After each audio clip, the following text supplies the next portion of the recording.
from you all so that we all to make this event a grand success. Yes, a very good morning. Oh, thank you so much. And first of all, welcome you all for this School Leaders Conclave 2023. And my name is Ramya, so I'm going to host the day for you all. And very happy to be a part of this great event actually. And I request you a small information before the event. And I request you to have your phones on silent mode. And another information is washrooms are on through the doors on your left and right side, and if you need it. And thank you for making time to discuss a very important and exotic topic of NEP 2020. So we hope to bring out a very insightful discussion about the intentions, interpretations, and realities of certain aspects of NEP 2020. And let us start with the session with a warm prayer. So I request you everyone to stand up for a small prayer.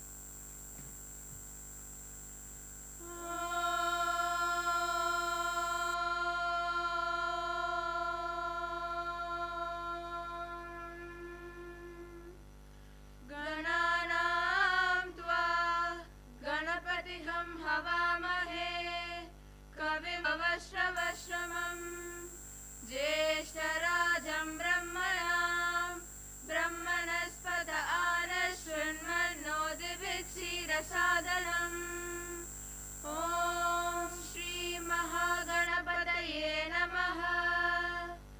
ॐ एकदन्ताय विद्महे वक्रतुण्डाय धीमहि तन्नो दन्ते प्रचोदयात्। ॐ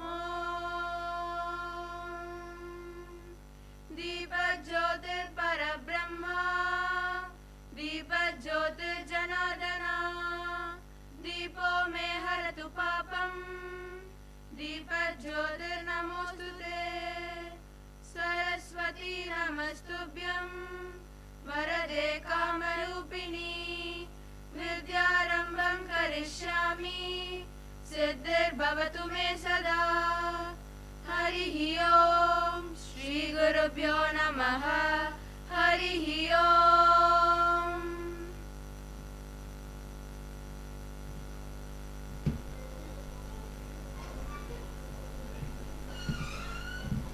And you should give a very good applause for the students for the wonderful prayer session.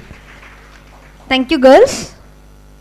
And along with the prayer session, we are going to move back for the lighting ceremony. And for this, we have a special ladies to call upon here. So I request to come forward Mrs. Jailata ma'am from BVB Public School to come and light lamping ma'am, please.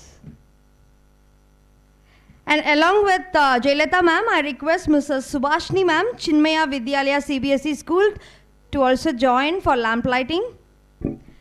And also I request and invite Mrs. Primila Akshara Academy to come and join for lamp lighting.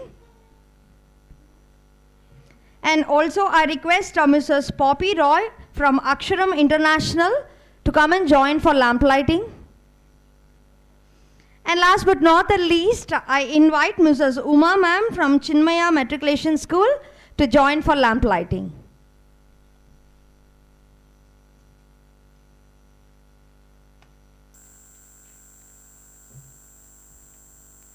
Yes, everyone, please, with your good clappings, let's start this event in a grand success with lamp lighting.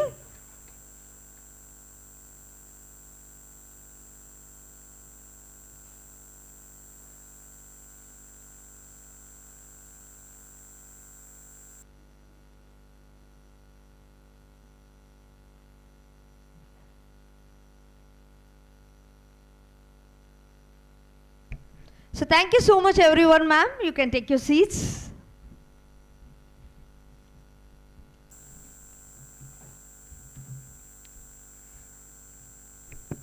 So today's event is hosted by Brainfeed Magazine and Ikaigai Ken.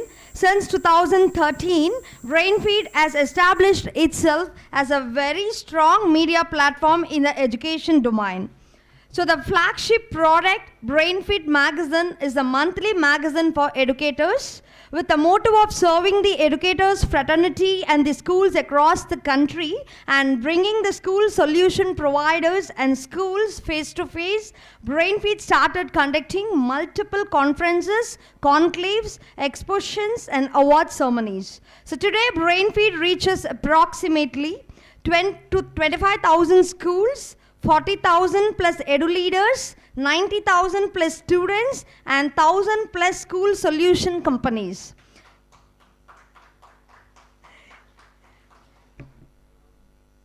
Ikigai Ken Foundation is not for profit organization that wishes to make a difference in the field of education, healthcare, and skill development. It aims to bring quality changes in the sphere of education through initiatives that impact various stakeholders such as teachers, school leadership, students, and parents directly and indirectly.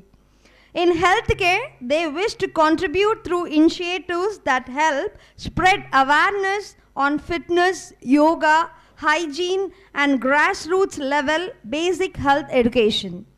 In skilling, they wish to be part of the Atmanirbhar Bharat initiative of the Government of India, which envisages the need to have a self-sufficient India. I thank our partners, XQ Video Labs, V5 Soft, Diya Labs, NeoTouch EduTech India, Career Launcher, and the Settlement Table. On behalf of all, so I invite our guest of honor of today's event, Tushar R. Kikani, correspondent and trustee of Kikani Group of Schools, an active member of Rotary Fraternity, a very successful business of processing and marketing textiles, to share his thought for the conclave. With all your very good applause, yes, let's welcome him on stage.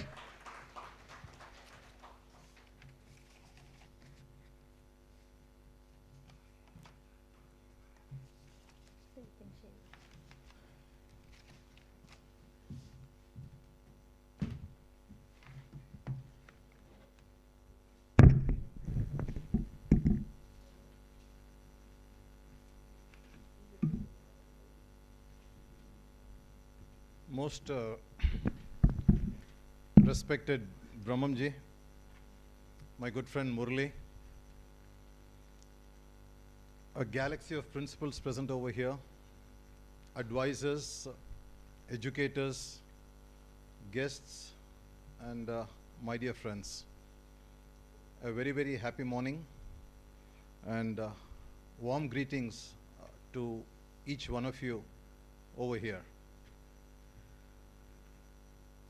I first of all will take just 2 minutes to describe my relationship with Mr. Brahmam and the impact he has on me for the last couple of years. I think the education fraternity owes to Mr. Brahmamji for the enormous contribution he has given to the education sector, the kind of work he is doing sitting in Hyderabad is just so mammoth, you know. I mean, there are no words to describe it. He definitely needs a big round of applause. I think the length and breadth of the country, he is a well-recognized man in the field of education. And I can proudly say he must be knowing the principals of the most of the schools in India. And abroad also, many schools, you know. And the kind of effort Brainfeed puts into changing the education scenario, to bring a lot of changes in the society, in the school sector. I can see his single-handed devotion in that field. And his conferences in Hyderabad are just, I wouldn't say 5-star, it's all 7-star. They're really the best. I had a taste of it a year back. Tremendous planning goes into the conferences. High-quality speakers. I'm really talking of high-quality speakers. The ambience, it's the Hyderabad Convention Center. He always has it over there.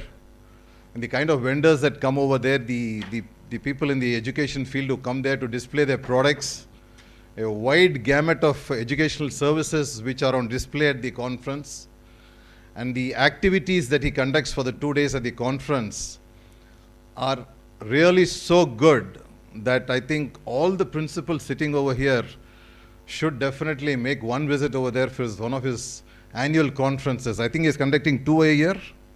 Yes, he's conducting 2 conferences a year. And he's doing so many things, As I told you, the best place, the best speakers, the best food, good Hyderabad biryani. And the ambience there, you get to meet top-notch people in the education world. Sadly, he doesn't do one thing. He doesn't pay for your travel expenses. So, my dear principals, take the issue to your management and please visit the conference once in your lifetime or a couple of times in your lifetime. It will be really worth every penny spent. So, I'm just given 5 minutes only, so I'll not go on. Am I right? No, sir, you can take It's okay? Okay, fine. So, today's the thrust is on NEP. Oh my God, so many conferences, reams and reams of paper, and so much chaos and so much confusion and so many unanswered questions. All of us have, right? I mean, the whole talk is going on for the last 2-3 years. There is NEP everywhere in newspapers and social media. But still, all of us are in a confused state of mind. What's going to happen? What's not going to happen? Why is it not implemented? Whether the board exams will come or not? When will they come? What will happen? Whether it will be a unified exam throughout the country. So all of us have millions of questions. But today, within another 5 minutes, I'll just make the whole process, first of all, easier. What this whole NEP is all about? What is it and where is it leading us? Dear friends, NEP was launched in 2020. That's why they called it NEP 2020. It was launched after a gap of 34 years. The last revised education policy came way back in 1986. And after 34 years, the government took it as a challenge, and we had an NEP policy in 2020. Now, there was so much fanfare, there was so much of interest, there was so much of excitement in the education community when this whole NEP was launched in 2020. Everybody thought it's going to herald a new way forward in the education scenario, a new way forward for the schools and colleges to take forward this entire education. What was done so many years back was supposed to be replaced by what we are going to do in the next few years. So you had a mission and a vision launched in 2020, and you had a time frame 2040. So within this 20 years, the whole thing was set to be rolled out. Now there were 26, so 2020 you got a mission and vision, 2040 they had a goal. So what was the mission and vision? I'll just read it out very fast to you. The mission and vision was access of education to every student, equity in education to every student, quality in education to every student, affordability in education to every student, and accountability in education. This was the roadmap that was laid when the scheme was launched in 2020. By 2040, what they are planning to do is they want every student to achieve reasoning skills, a very scientific temper, a very creative mindset, a strong ethics, values, cultures which are aligned to the ethos and patriotism of our great country. So this is a roadmap. They have a mission and they have a vision, 2020 to 2040. So this is the road. Now in between this, they have brought in some 26 major tasks. The Department of School Education at the central government, they brought in 26 major tasks. These major tasks are not to be achieved in 1 year or 2 years. So to complete these major tasks, they have given a time frame of 20 years and a timeline that the first year so many will be taken up, depending on the success, the second year will be taken up, depending on the success, the third year will be taken up. So it's a kind of a process that's going forward. Now the whole challenge is this in-between gap. where all of us need to fit in. All of us need to contribute. All of us need to think how to implement those 26 major tasks and take it forward. Right? All of you with me? So within this 20 years or whatever it is, these 26 major tasks is the challenge to be implemented for a successful mission to vision program. So this is all the whole story is about. So the government is taking on a yearly basis, they are launching many things. They have launched webinars, they have launched teacher training programs, they have launched life skill programs. So many things have come up in the last 2 years. You're having so many notifications coming in and day out. I was told there are 360 notifications in the last 1 year alone. So the government is trying to implement this policy by way of notifications and taking the project from mission to vision. So all the challenge that is going to come is within this 26 major tasks, which all of us educators need to cooperate, need to participate in conferences like this, need to deliberate, need to talk about it, and need to take it forward. As simple as that. So you might not have answers to many of the questions now, because nobody has answers. In fact, the government also doesn't have answers, If you go and ask the ministry, when are you going to have a unified exam? They'll say no, because certain parameters might not have been met. It's their line of thinking. Certain parameters are not met, so we cannot go with the next program. So it's a continuation, and they need to finish the task within a plan. 2040 is the date they set to achieve this vision. Very nice, very broad, and I think it's very powerful also. So all of us here today, when Brahmamji like people, Brainfield organizes conclaves like this, it is for us to come here, debate, discuss what is in there, how to make it a better task, how to work on it, how to make it more effective, how to implement it in our schools. So this is one of the major reasons all of us have gathered here today. And in the next few hours, I think you've got beautiful panelists and speakers over here who will be dissecting this whole thing and taking the whole process forward.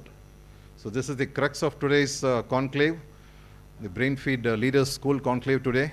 So I wish each one of you present over here to have a very wonderful conclave, a very effective conclave, and a very purposeful conclave.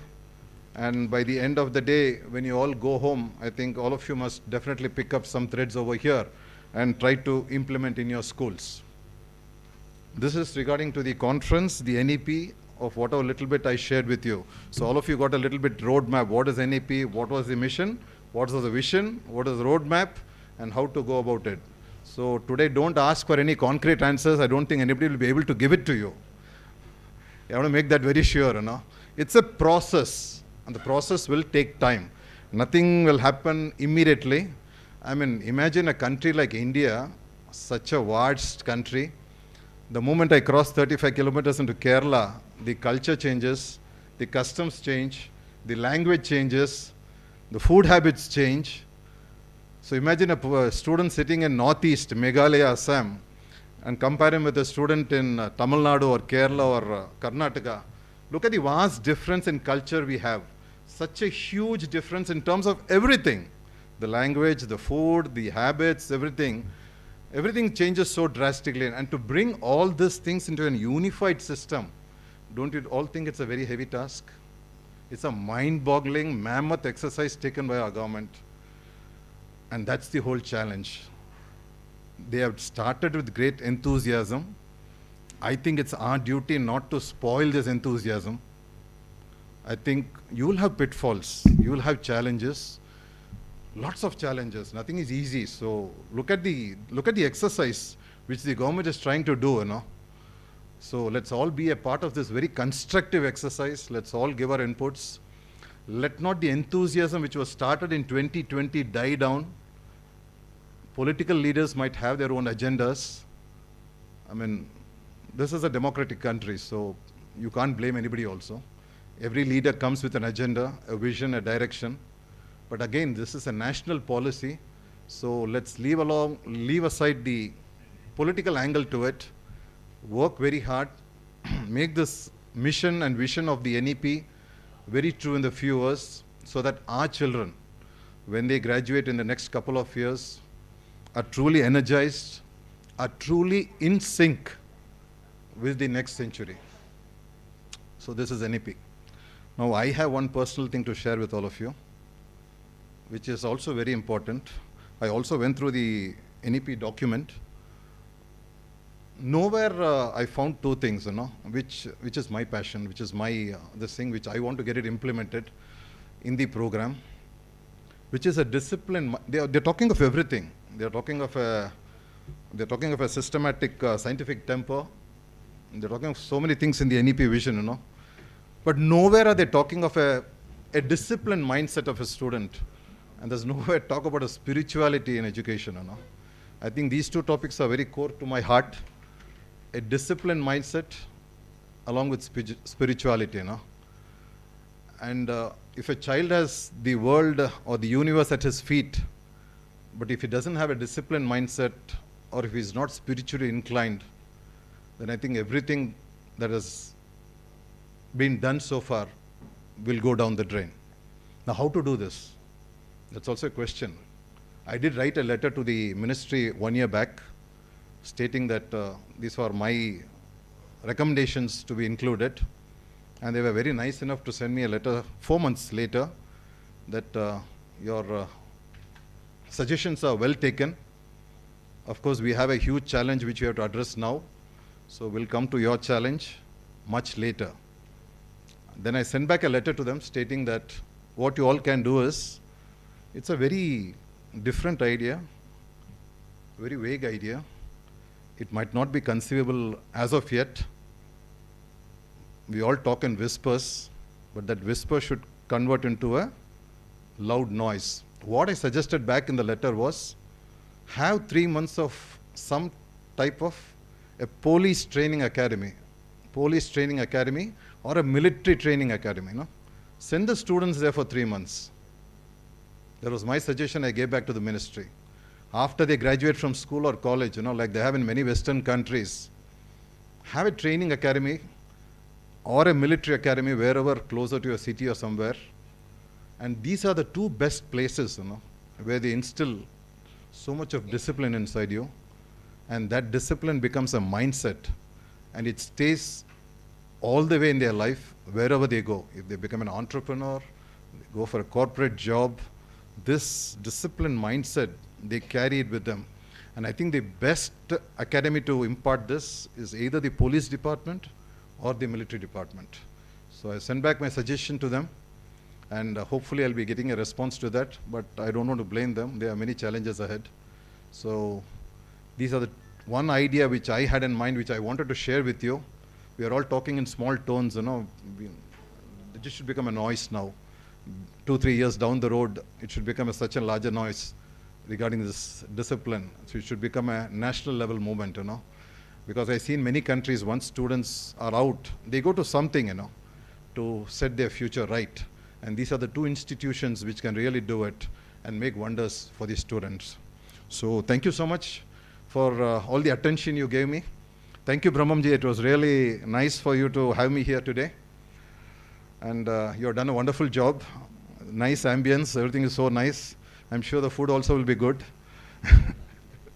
And I wish the conference, the conclave, the educators over here, all the best. Have nice deliberations. So once again, I repeat, have a wonderful conclave, effective conclave, and a very purposeful conclave. Thank you so much. Thank you so much, sir. You can give a very good applause for sir for the wonderful startup of the session. A small interruption. Sorry for the interruption.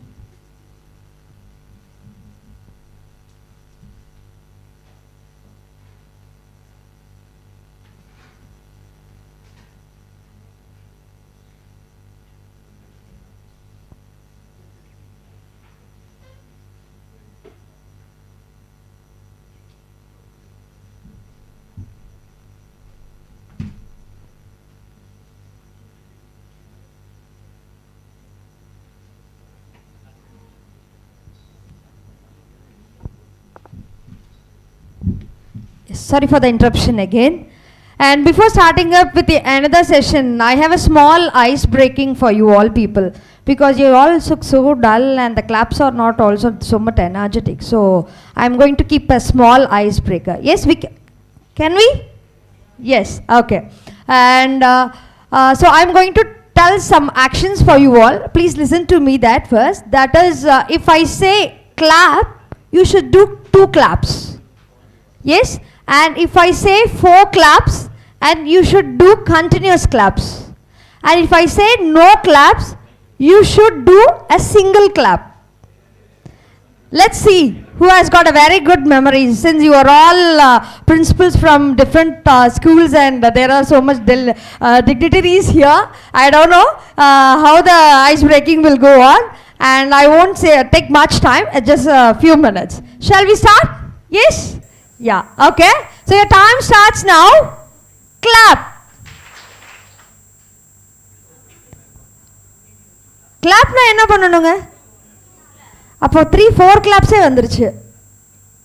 Okay, we'll start again. 2 claps.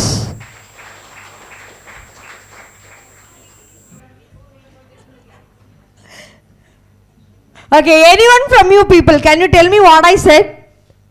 Yes, ma'am. First you told if you say clap, means we have to go with the 2 claps. Ah, And if you say 4 claps, we have to do continuous clap. Yes.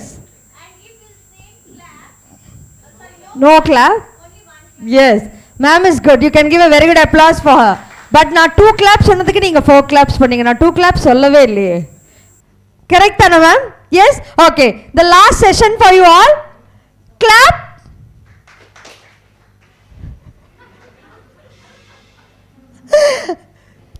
Four claps. 4 claps in the sense you should do continuous claps. No clap. இது ஒன்று மட்டும் நல்லா எல்லாருமே understand ஆயிருக்கு இல்லையா? Yes? Okay. So thank you. I am not going to take much time again this one, and we'll move on to the next session of today's event.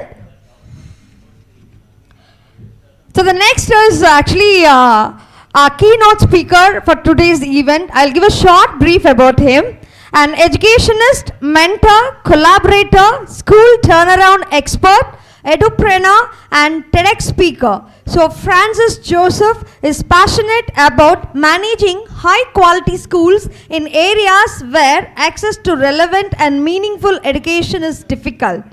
Also working towards supporting traditional schools to embrace change to be a futuristic school.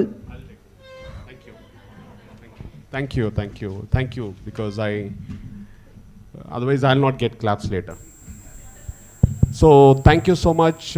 I don't know where Brahmam disappeared, but wherever you are, Brahmam, thank you for inviting me and and especially to hear you, sir. For the first time I'm hearing you. And I was very, am I audible? Clear? And I was very impressed with you, the way you spoke about NEP. I've been running away from NEP webinars and conferences, right? Because every time you go, everyone knows everything, right? And the way you actually summarized it, right? And in that middle, what you spoke about, which is our journey, I would talk more about how, as a leader, how you should look at things, right? And don't make it complicated, right? I worked a lot with even government, so I understand how they operate, right? And how we should adapt and operate accordingly, right? So that's going to be my area which I'm going to talk about. And I liked what you said about the different types of minds, and disciplined mind is something which a lot of people globally also has been voicing, right? It's not that the government has to think a lot, right? It is very important, because once we have realized the kind of problems children face when they step out of school and colleges. There are so much problems. Most of these society problems are because there are gaps, right? In the way, and then, the university blames it on the school, the schools blame it on the parents, and, we don't know who's the real, and the child is really suffering because of that. And because of, like disciplined mind, ethical is also very important, right? Because you have to be really ethical, because most of the young people who are getting to work today, if they don't have that, right, they will land up doing the wrong things in whatever position they are in. And these kind of minds are very critical. So there is a concept of 5 minds, which I think if you Google the concept of 5 minds, I think it's from Harvard. So you will get to know what kind of minds are important for us to really strengthen. And disciplined mind is really one very, very powerful one. Thank you for that. So I started my journey as a teacher. This is my introduction, quick. Started my journey as a teacher, grew from being a teacher to being a CEO of a large organization of schools. My role was mainly to work with principals, right? People get confused that when you go up the ladder, right, you might be doing many more things. No, the main focus of a person who grows to the management is to work with leaders. So as a teacher, I was working with students. The moment a little bit I grew, I started working with teachers. And then the moment I grew as a CEO, I started working with principals. So that's you have to be very clear whom are you working with, right? Everyone can't work with everyone, right? So you have to be very, very focused. And I love that space as a whole. And went through lots and ups and downs, challenging schools. There are schools where I've set up where I had to actually go on a rickshaw talking on a small mic because people in that area probably just wanted to hear my English. It's not great, but probably in smaller towns, you know, a Mumbaikar talking will attract admissions. You know, people think differently, right? And now at present, I'm the executive director of an organization known as GEMS Education. We are one of the world's largest operator of schools. We have almost 190 schools worldwide in 9 countries. And now I'm enjoying the learning coming from the organization, because as an organization, we are learning with, you know, we have got teachers of all nationalities. We have got students of all nationalities and all education systems. We do all types of boards. So I think that's my selfish reason of being with this organization. And if you have to bring a shift in the way education is happening, you have to be part of people and you have to be part of organizations who have the vision to make that change. Very, very important. Otherwise, you'll end up just operating a school, right? We start creating our own well. We know children come in, teachers come in, we remain there. But we have a responsibility towards a larger community. Every school in the country is supposed to be a community school. That's my personal feeling, right? And every school needs help. There was a time when collaboration was not discussed and people were fearing competition when they were collaborating, but times are changing now, right? And national education policy was launched, in my view, at a very golden window time, which is COVID. I think there can't be a better time to launch national education policy. It just happened. I think there was a divine blessing for NEP to enter at that time. Why? Because we realized the strength of the parent, right? Somehow, you know, because in education, if a parent is not involved in education, it is incomplete. So I think at that moment we realized the support which we got from our parents, because children were studying from home. We realized the importance of technology. I think we have not seen a technology boom better than COVID. I mean, I started my journey as a computer teacher in 90s. So I know the strength of how things have changed. And I mean, people only like, but they also fear a lot. So when NEP came in, I think then the sudden, like sir rightly said, so many webinars, so much documents, so much. And always remember, when a government releases a document, now this is out of my experience working with government, I'm just sharing, which I was sharing with sir some time back. Governments will come with policies, right? And finally, when the policy has to be implemented in a state, they have to pass a law, and that's how the law has to come in, and then the particular policy gets into the whole system. It's an aspirational document.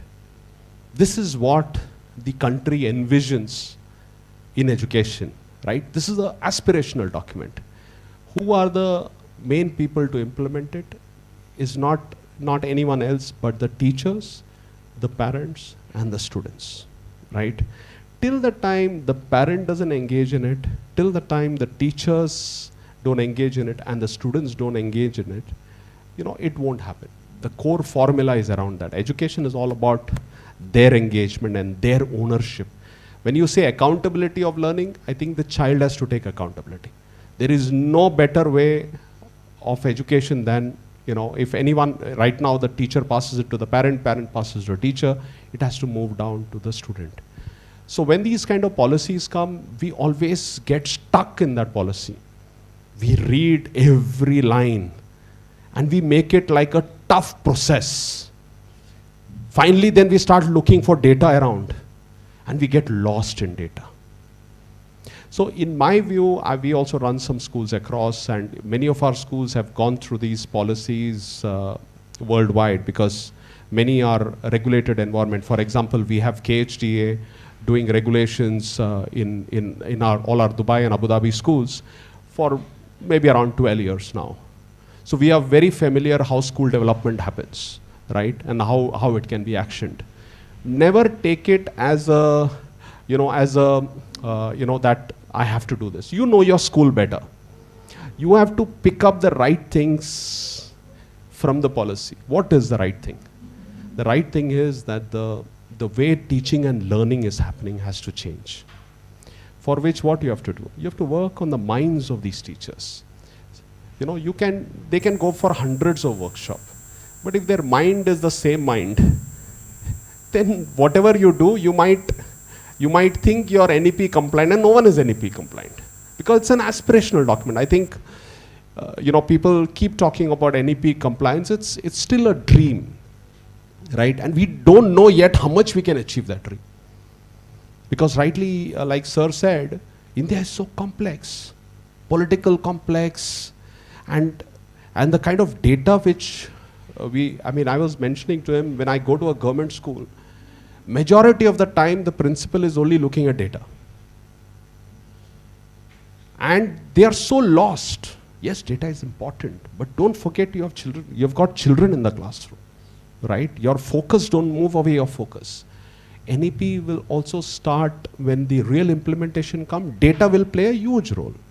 We have in Gujarat, there was a Vidya Samiksha Kendra which was inaugurated. I don't know whether you've seen that. It's like a data center for all the schools in Gujarat. Ministry has now started funding all the states to start a Vidya Samiksha Kendra. So all your data is going to go into one system. They're monitoring, they'll know which district, what, even private schools, private, government, all those stuff. The kind of data which a principal and the team has to gather in is enormous, is huge. So you have to be very, very careful that you don't lose focus of your school and your children. You have to rise as a leader. NEP, in my view, is the success. It's mainly for adults. Children are not wrong today. We have got the right equation of children in our classroom. Years back, I can understand, but technology today, children stay in the cloud more than with us. They might be sitting in your classroom, but they're in the cloud. We start teaching them how to behave in a society. Are we equipping them, preparing them to survive in a cloud where there is no police, there is nothing, right? They are out of your control. So you have to remember very, very clearly, NEP is come to change our mind. Not to change. Don't try to change children. They are at the best time. And the new lot of teachers are coming. These children are coming out of school, becoming teachers. I think when those new generation of students come, coupled with technology, the school will automatically change, in my view. But this particular, I'm sorry. Yeah, but I felt some branding has fallen down. So it is to change our minds. As leaders, we have to change our mind. If you just stick with I've seen some schools giving the NEP document to teachers and say, read every line. What are you trying? This is the problem. And governments are also used to working like this. That is the problem. Why private schools are better than government schools? Because we have the freedom to innovate and do stuff. We get that autonomy. Don't lose that autonomy. Don't lose that autonomy. Don't get stuck in those number of pages of the policy. You know your school better. right? You know what your children needs the best. And you, I mean, whatever written in NEP, is it something new? Is it something we should not have, we have not been doing? No, it's not. So don't confuse and don't complicate things, right? It's a policy, it will come. But even if you, I mean, I have, now whenever I go to school, different schools, they say, oh, these things we have been doing. Then I said, then why are you worried? Why are you worried? They are not going to come and sit in your school and tackle your children. You have to tackle your children. You know there are certain children who want to do stuff. I was giving an example. I mean, children today are so focused on career, entrepreneurship, so focused. They are pushing skill development in the NEP, right? But skill development don't convert into a theory class. Because without involving the industry and without involving, you're not able to push the skills. Or you will suddenly get a lot of vendors who will come with skill courses, retired teachers or different type of teachers will learn that course and they will convert into a skill course. Then you will get textbooks for skill. We will start teaching artificial intelligence using textbooks. We can't teach, right? AI, you can't teach in textbooks. But the world is moving fast and children are much faster. So don't put yourself in a box. Open your mind, pick up ideas. You have the freedom. You don't need to wait for even 20 years. You might be already doing all those tasks. See, governments will follow process. This has to be done, this has to be done, this has to be done. You can just crack it.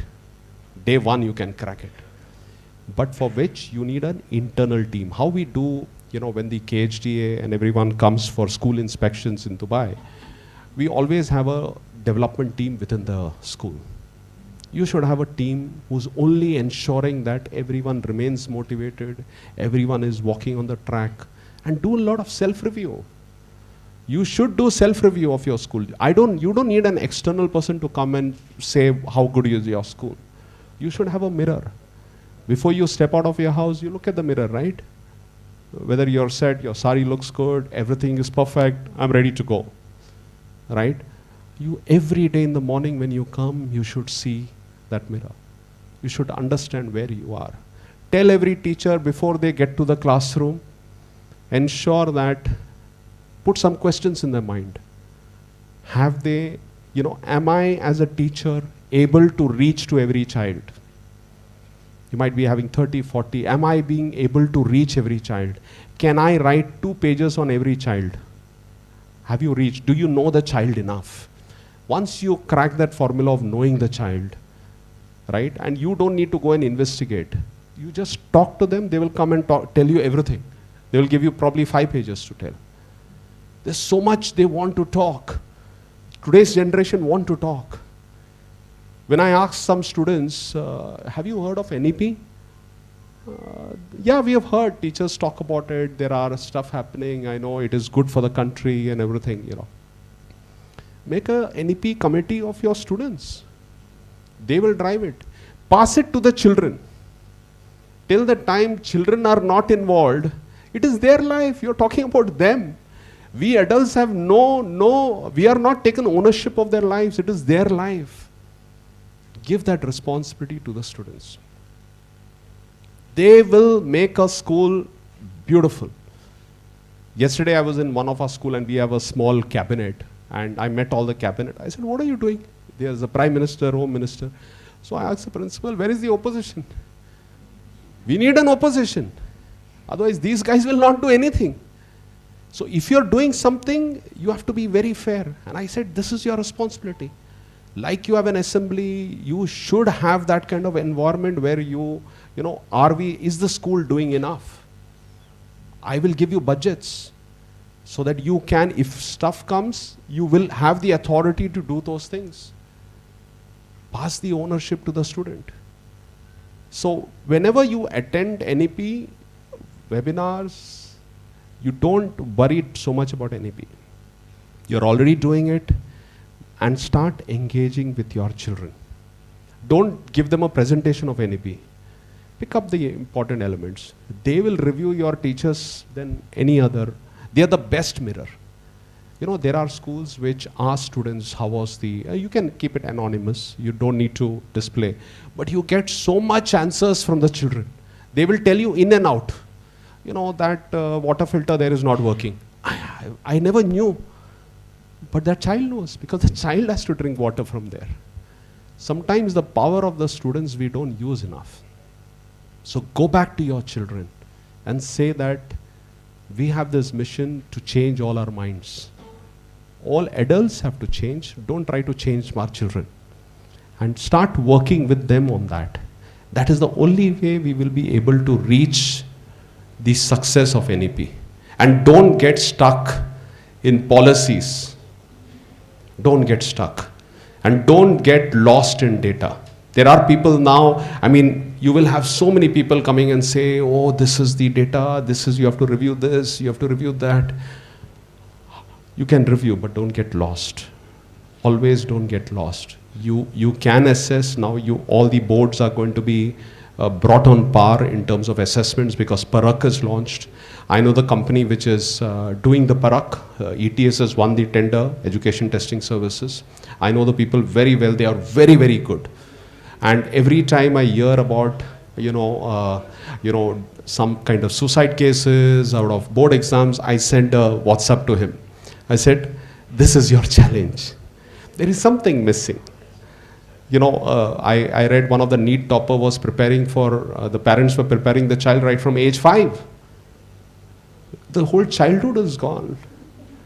Finished. I mean, how can you even think?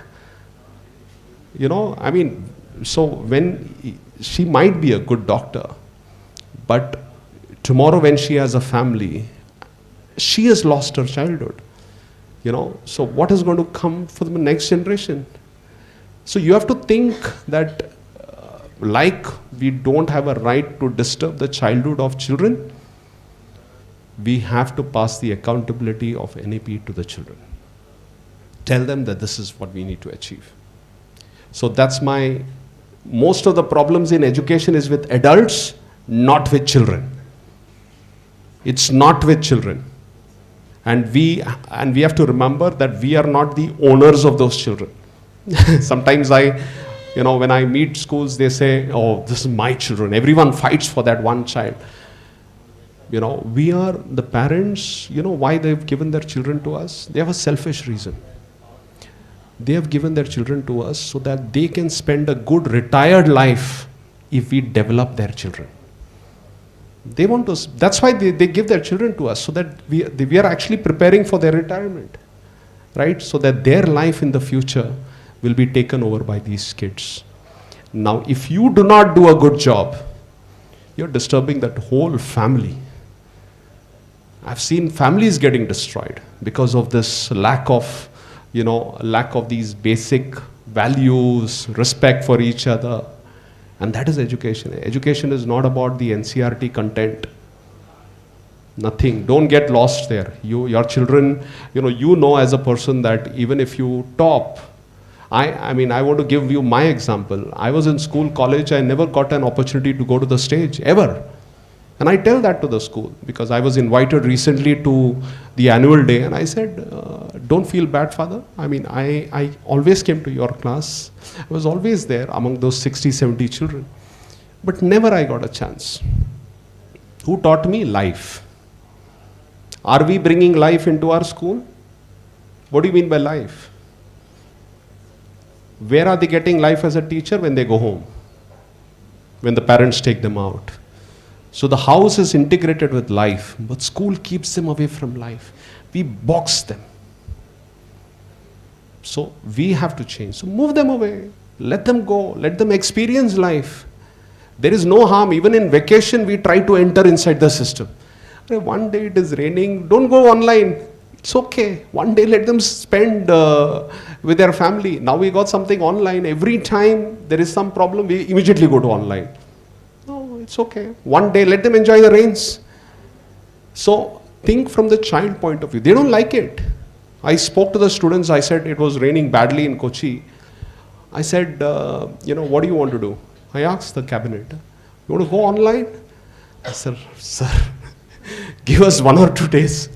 Because we want to, we want to play, we want to, rains don't come every time, right? Okay, we'll wait for 2-3 days. Enjoy your life. And then if rain doesn't settle, then we'll get to online. So I'm saying think and ask children for what we need to do at every stage. Don't forget them. They can help you even when you're setting up a new school. Involve them, they'll build a beautiful building because they are living in that building. They know everything about the building, give the control to them. That's my humble request to everyone. So, change is required in our mindset, not in children.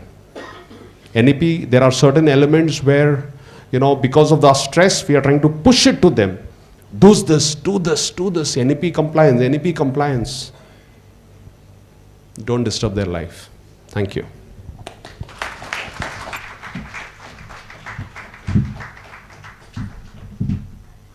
Thank you so much, sir. Thank you so much, sir.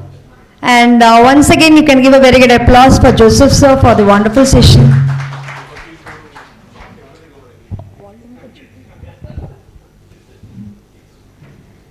And we have so many partners with us for making this event a grand success. Actually, they are the one of the pillar of support.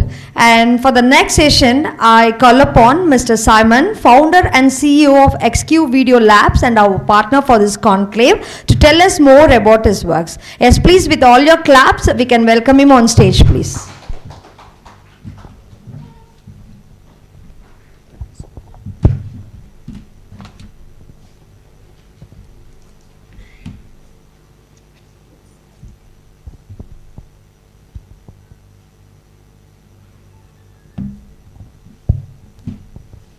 Hi, good morning all of you. I'm Simon, and great talks from Tushar sir and Francis sir. I learned quite a bit in these short interactions.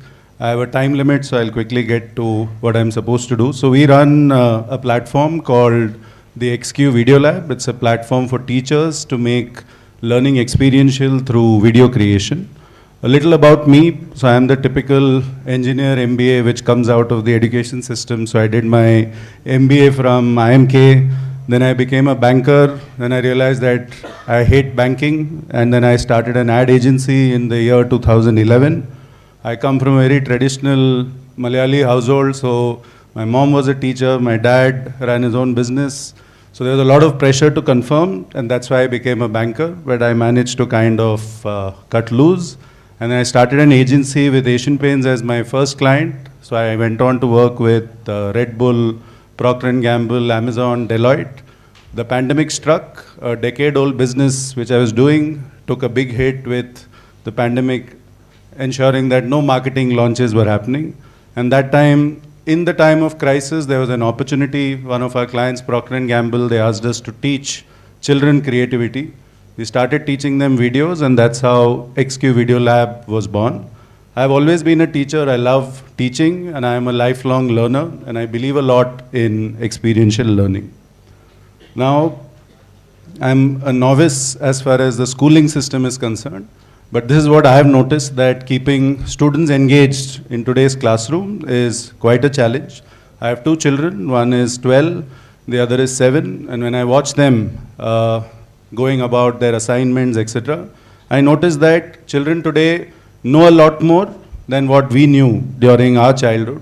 So one of the incidents I wanted to narrate was my younger daughter, when she was in COVID times. The teacher asked her a question. She muted herself, asked Alexa what the answer is. She quickly answered and looked all confident that I know the answer. So that's the generation that we are dealing with. You may not want to accept it, but they are smarter than us. And that's the challenge, that to keep them engaged, the attention spans are really low. So what we've realized, that teachers know that experiential learning is a great solution to keep the child engaged. But there is this constant pressure on completing syllabus, because every school I've gone to, that's the challenge, that you want to complete the syllabus on time, you want to do various things. How do you kind of integrate? So what we've created effectively is a solution which integrates into a classroom. So take a look at this video. It is very Volume. child friendly. and it brings out the best in the child. Help children summarize the topic. I think that's really going to make a lot of wonders for the coming generation. Kids worldwide love consuming videos.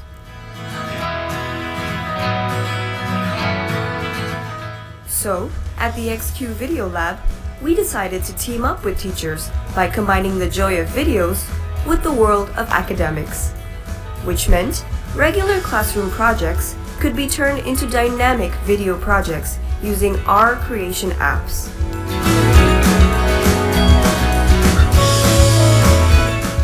In dictatorship, one person makes the decisions for everyone and thus work is done faster. Wednesday, Wednesday. Well, turns out it's not Wednesday. It's actually Wednesday. And just like that, teachers found a new way to leverage a student's love for videos to make academics more appetizing.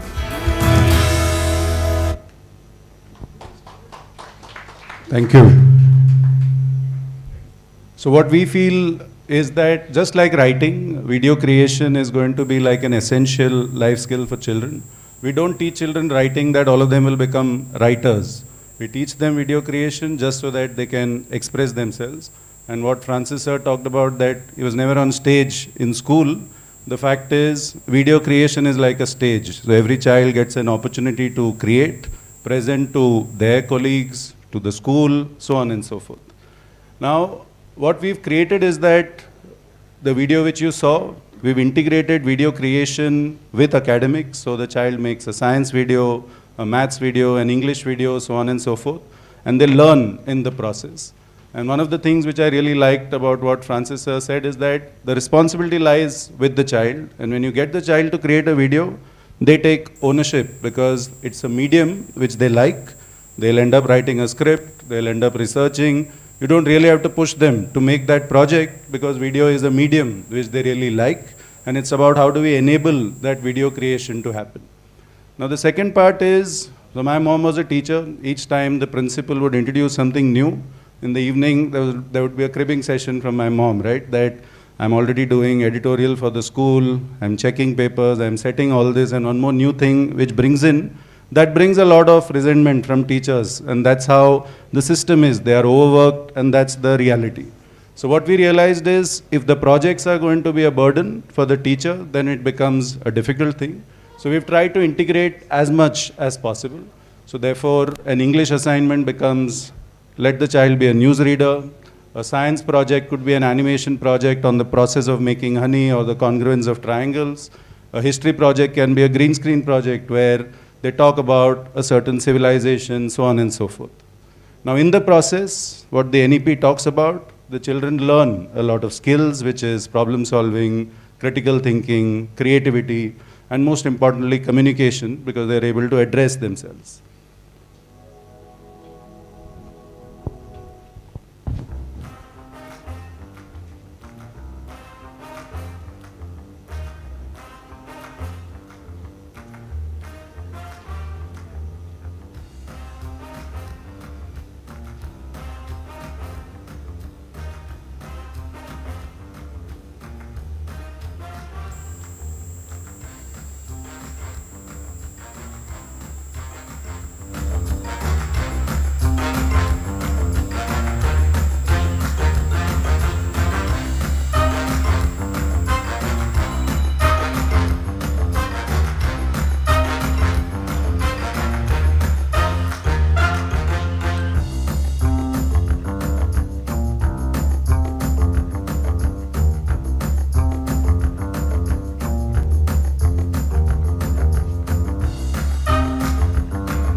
So what we've done is we focused on the teacher because the child loves the medium. The challenge is, do the teachers appreciate the medium? And most of the problems for us is getting to convince the teacher that this is a great tool, and for the principal to understand that this can be integrated. So core part of what we do is curriculum integration. That's the core focus. That's what we are obsessed about. The second part is a gamified experience for the children. So when they create something, as against consumption, they get badges. So they get a badge for having created a video, so on and so forth. And the last part is hassle-free assessment. So for the teachers on the same platform, they are able to assess and go ahead by giving grades for the children. So the overall focus has been to free up the time for the teacher and to make learning joyful for children. Now, one of the things I realized, so I came from a very core MBA kind of a background, and honestly, I never thought filmmakers were disciplined or hardworking. That was my outside view. When I started creating ads for brands, so there was a filmmaking crew which would come in, and one of the things Tushar sir talked about, discipline, the kind of perfection which goes into when they create a shot, that is insane. The kind of patience, the self-motivation to want to do well, and that's what video creation brings in a child's life, because the moment you put yourself out, you can try it on. You will take 10 takes because you're not happy. You are presenting yourself to the world, and as a result, you will keep on taking. And these retakes and retakes makes you a far more confident communicator, and it brings in a lot of focus as well as discipline. Today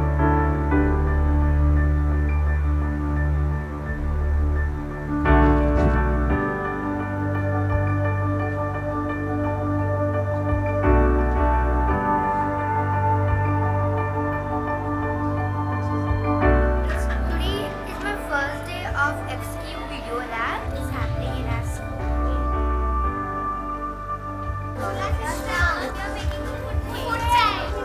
Today we will learn about germination of seeds.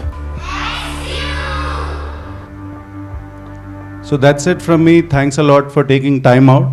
What I'm going to do is just share a last video about what we've done. So this has been our journey. We've got 100 schools on board. Last year is when we launched. I'm very happy that a lot of schools trusted us, and we've gone ahead with the implementation in those. So I want to leave you with a unique Olympiad that we are launching. It's an Olympiad with a twist, where it's not just for the topper, it's for every child in the school, because my firm belief is every child has a certain talent, and it's our role as society to nurture them, because the ones who just got about 45% in school, in my batch, are the ones, some of the best who are doing work in various fields, and not just creative. There's a guy who's a forex trader. I could never believe that at that level that's what it is, but at some point he discovered himself and managed to do stuff. So here the Olympiad, the purpose is to let every child participate. So just take a look at reels. Reels is something which we always have a negative connotation, but reels when used in academics can be quite powerful. When I was a kid, we knew only one way of study. Pollination is the process of transferring pollen grains from the male anther of a flower to the female stigma. Today, one of the most powerful ways of learning is by combining academics with video projects.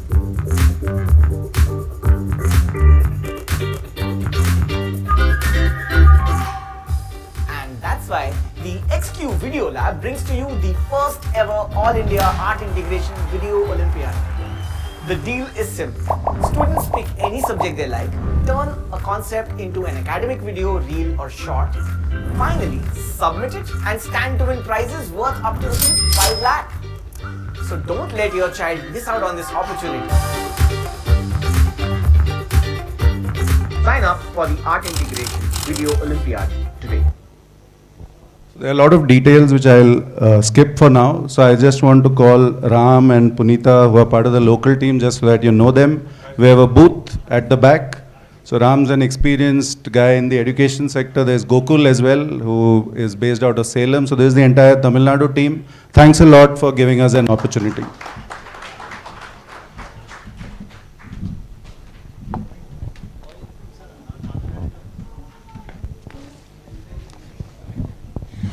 Thank you so much, Saman sir, for your wonderful presentation. And our next session is a discussion with all of you, and also we would like to understand your perspectives. And before calling up the person, I would like to give a short brief about him. And Mr. Nail Guha, principal of CS Academy, Kovaipadur, Tamil Nadu, is an excellent leader in his own right. So he has been the principal of some of the reputed schools in Tamil Nadu, and throughout his career, Mr. Guha has developed a culture of excellence where he has encouraged cooperation and collaboration among teachers, staff and students. He has helped teachers and students reach their fullest potential through continuous learning opportunities. And now let's invite Mr. Nail Guha to moderate this session. With all your applause, you should give a very good applause to welcome him on stage, please.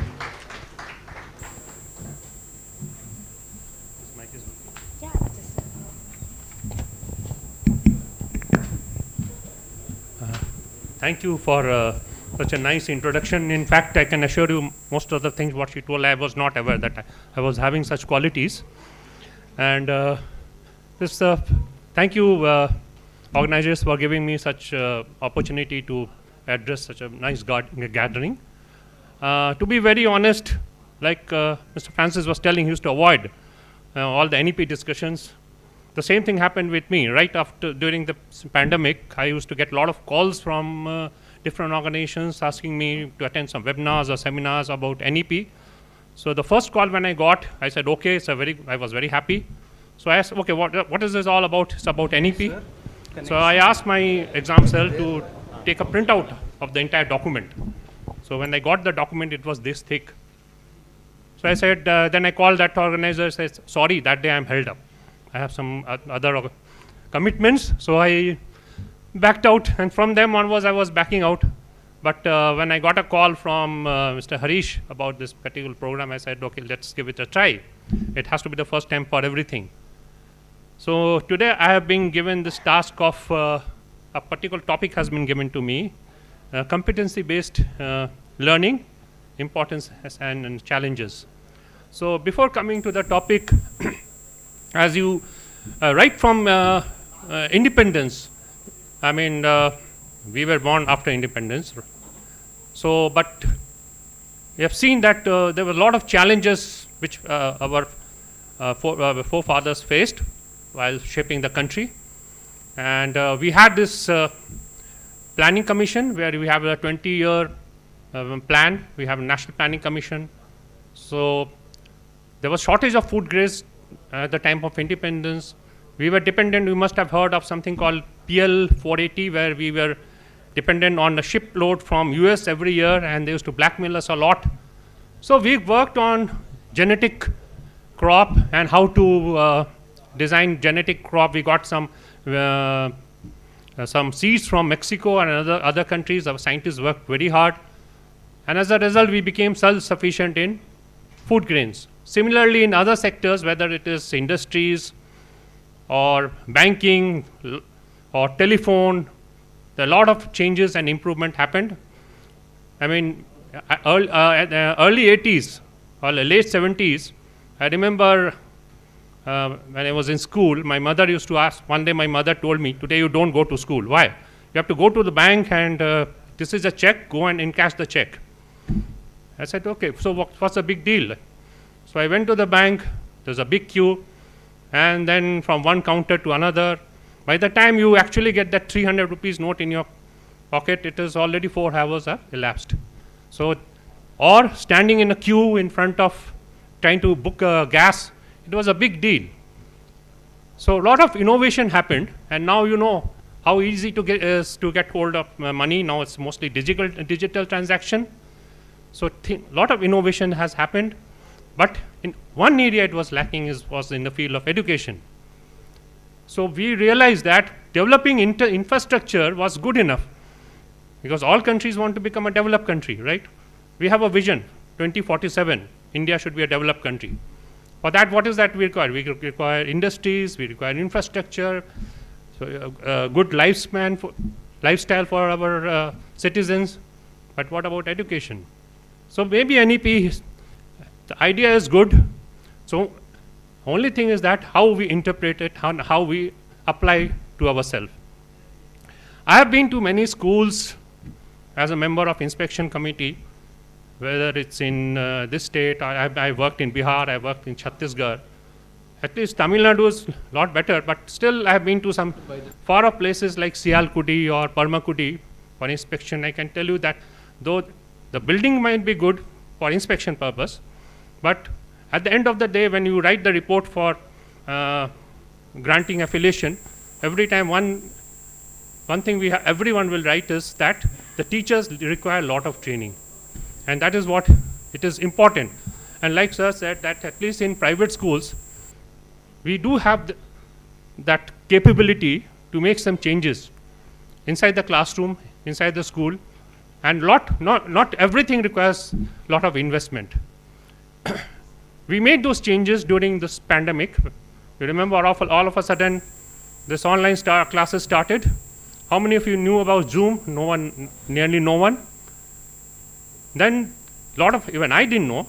I was going I got a duty as a center superintendent. All of a sudden they told tomorrow no school, all online classes. So Zoom we heard for the first time when I was traveling back to Coimbatore. And then all these new tools which were incorporated during online classes. So every one of you learned. It's not that someone taught you. It was a self-learning. And the more we learned, the more we developed, and as a result, there were learning losses, but not to that extent. We did well during the pandemic, but it cannot be everything. It's not possible maybe for the far-off places. The schools, they were literally struggling. So coming back to the topic for which I have been asked to speak about is competency-based learning. I'll just go through a few of the features of competency-based learning. It's mostly about focus on mastery of skill, competency, rather than accumulation of credits, hours of instruction.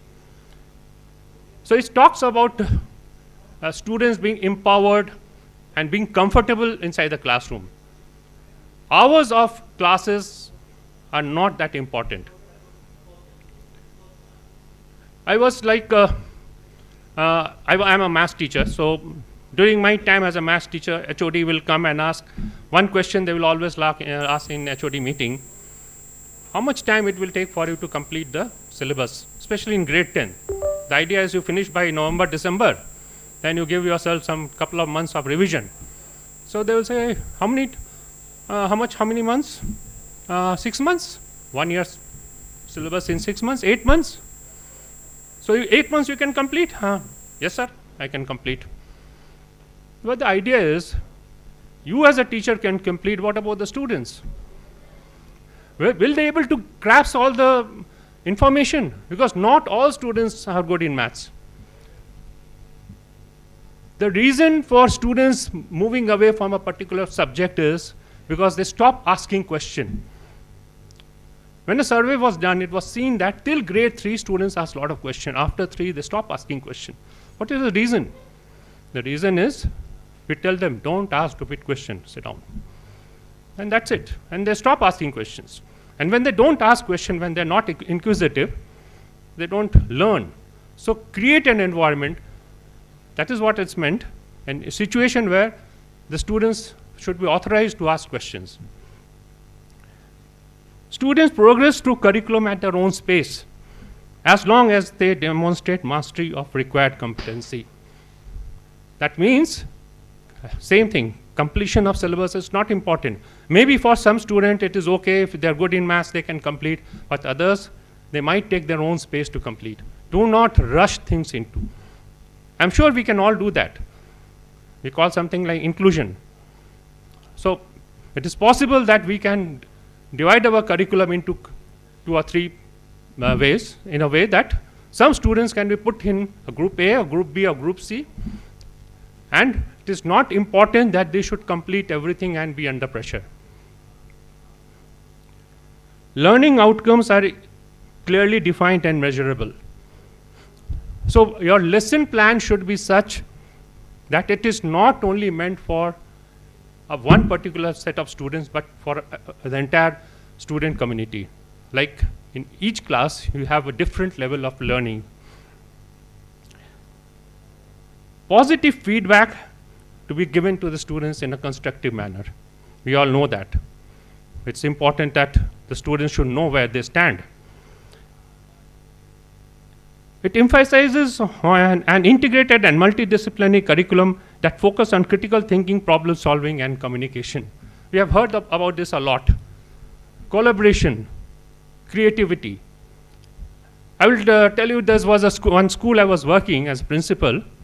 In grade 8 or grade 9, I think there was a topic in history called civilization, story of civilization. I think it was Indus Valley civilization, where the teacher was asked to teach Indus Valley civilization. So the teacher thought of going do little innovation. So she divided the class into 4 groups and asked each group to do some research on different civilizations. One group was asked to do a research on Egyptian civilization, Chinese civilization, Mesopotamian civilization, and so on. And at the end of a day, maybe a day or two, then they all have to give a presentation. So what happened is, the student not only learned about civilization, Indus Valley civilization, they also learned about other civilizations, and that is more important. Idea is to learn about civilization, not about a particular civilization. So that is what collaboration is all about. It is extremely effective. It emphasizes on vocational training, skill development to promote employability and entrepreneurships in students. Now, skill development, you have heard a lot about introduction of skill subject. Sir talked about artificial intelligence, where the teacher is using a textbook to teach AI. So many schools have started using AI, artificial intelligence, data science, and even in our school we have even subject like banking and taxation, and there are other subjects for which the student can choose for. But how relevant it is going to be, and they are going to use it as a 6th subject. They are going to write a board exam. How relevant it is and how it is going to help them in getting a job in future. If should a student of computer science be given data science to help him out? So these are the questions. Again, we have to, lot of research has to be done on this. What type of skill subject you should introduce in your school? And in some skill subjects, something like, for example, textile engineering. You need to have a workshop for that, design and printing. So these are extremely good skill subjects. You need to have proper faculties. You need to do a lot of training, empower them, and create an infrastructure. I'm sure that is going to, in future we will have all schools, apart from having the labs, physics, chemistry, bio lab, they will have a lot of other different labs in future. It emphasizes the need for transformational shift in education away from traditional teacher-centric approach to student-centric approach. We are all aware of that. To make children's life more easy, they should enjoy coming to school. Questions should be more of, like we have assessment. So more formative assessment rather than summative assessment. The question paper should assess the child what they know rather than what they don't know. If you make a question paper, design a paper, maybe you have to design multiple papers depending upon the ability of a child. I'm sure that your children will be extremely happy and learning will happen. So I will also like to, I know that schools faces a lot of challenges while introducing, and we have to do in the long run. So I will put some questions to the panel. I have been asked to put some questions to the panel. And I like your opinion, because all of you as school leaders, I'm sure you are also working very hard on this. So let us all discuss how we are going to improve and what is that we are doing in our school. So the first question I would like to put to the panel, to the audience: how can we implement competency-based learning in our school? One is like, we have something like capacity building workshop. But now it's mandatory, some 20, 40 hours of workshop each teacher has to undergo. So apart from that, empowering the teachers, ensuring that they are all well-trained, what else we can do?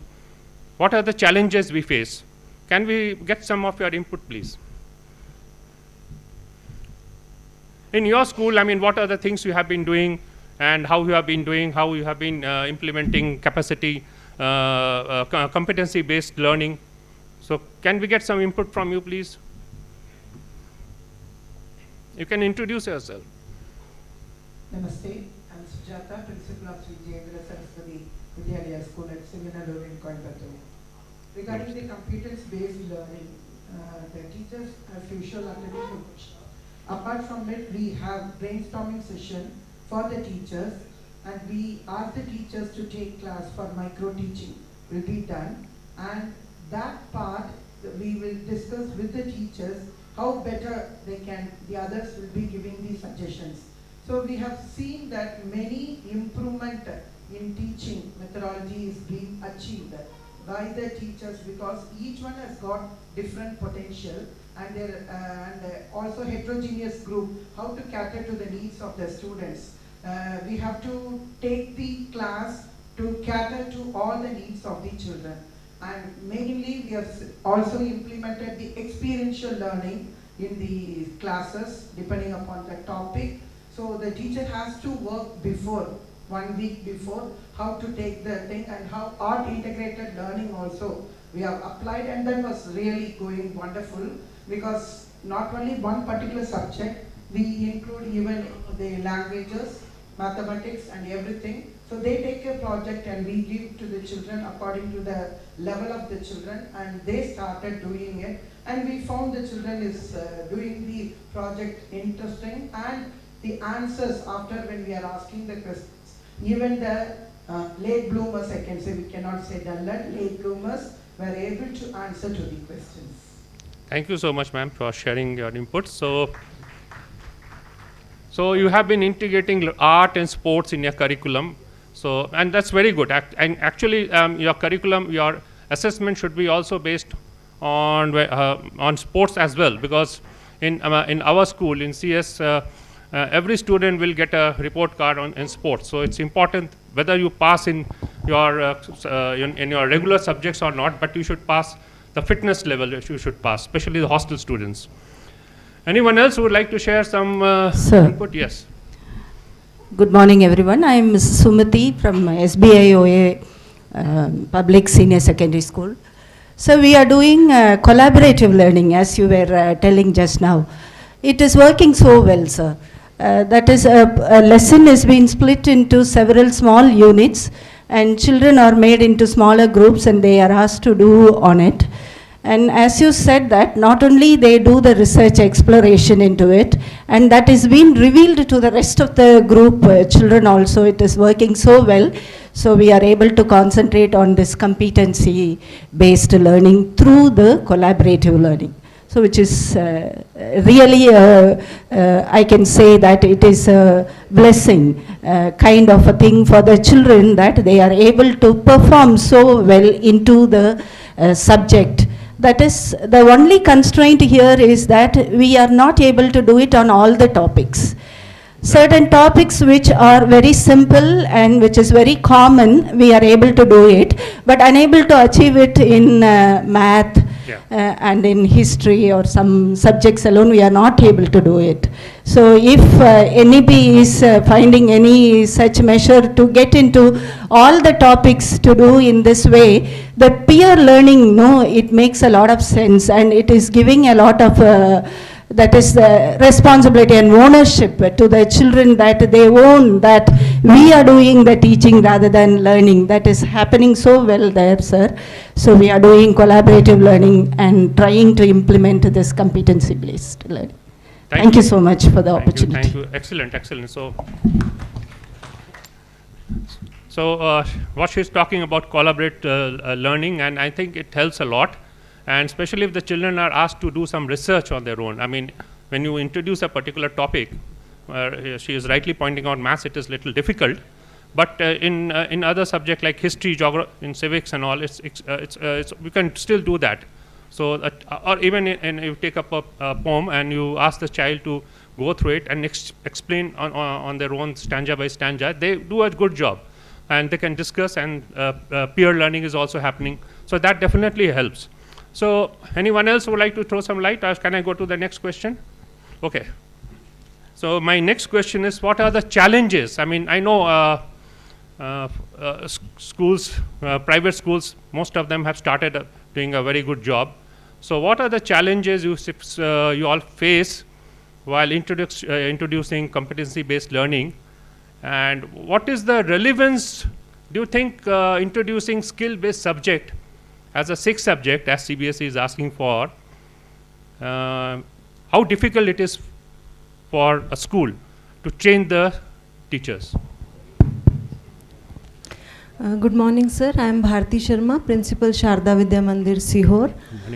My school is a charity-based school and it was opened by sugar industry owners for the betterment of their workers. So most of my parent clientele is rickshaw pullers and tea vendors also. So we introduced skill-based education, keeping in mind that most of the students may not be able to make through college also. So we have introduced subjects like beauty and wellness, and it has done good results also, and students have learned the art, and agriculture we have taken up. And the main struggle that I find is procuring good teachers for the same, and teacher training also. I am more into teacher training, and most of the times I sponsor. We have shortage of funds and all, but we try to sponsor the teachers wherever we find our good trainings are going on, so that teachers go and learn. So you, if you come to my school, you will find that the building is in tatters, but if you interact with people, you will find happy children, and teachers are in a learning mode. And students, you know, we have given whole thing that Francis sir was saying, we have given whole onus to children. Like if there is a program, so I call all the monitors from 3rd to 12th. We sit and we discuss, we plan, and then we implement. So that is all. Excellent, excellent. So nice to hear. And I mean, infrastructure, building infrastructure, I think is not extremely important. Like I said, I have been to some schools in far off places in Ramanathapuram district. Building infrastructure is excellent, but what is inside the building is more important. And what you have done is remarkable, ma'am. And I think we should give a round of applause for her.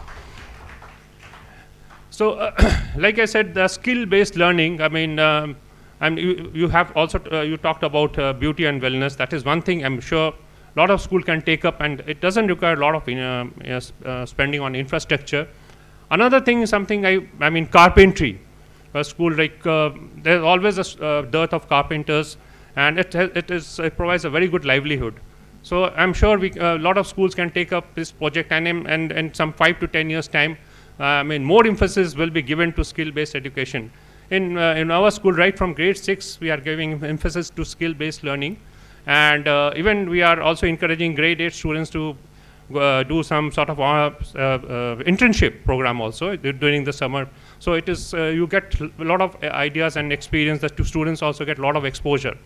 So anyone else wants to throw some light on skill education in your school which you have introduced, and what are the difficulties you are facing? Or do I need to point out Mathe Selvi ma'am? Yes, please.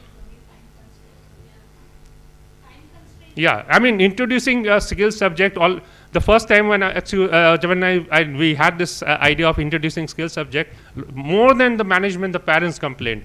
Well, my child has to prepare for NEET and JEE, so do you think my child will be able to spend more time in another 6th subject? Already he doesn't have time for the 3rd, 4th and 5th subject. So you are introducing one more skill subject. So convincing the parents was more important than convincing the management. Yes, ma'am, please. Science Devi from Satya Sai Public School, Kannur district. Our school located in a rural background area. So the first basic skill of communication skill is lacking to the children. So here the competency-based learning is purely understanding-based. So the first periodic assessment when we used to complete it, so when we ask the questions related to the understanding skills, the students struggle in even the comprehension skills actually. So as you say earlier that solving the problem of parents is a very difficult task. It has to be enhanced in a slow process actually. So we feel that LSRW skills have to be first to implement to our children actually. So in the competency directly, the understanding skill is a question mark to our area, because things, even though CPSE school, they are lacking in a rote learning methodology. So it's a very completely, we want to change in the competency skills. So we are lacking in that. Thank you, ma'am, and thank you. In fact, NEP does tell us that we can use our mother tongue in teaching instruction.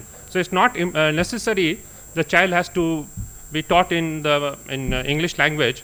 mother tongue also, Tamil or whatever it might be, can also be introduced, especially in the rural areas, so that they can become more comfortable. I have seen teachers, and we encourage that. There is nothing wrong in that, because as long as they will able to communicate. So when at times when understanding becomes little difficult, then I have seen teachers using mother tongue to reach out to the student. Reaching out to the student is very, very important. Yes, please. Good morning, everybody.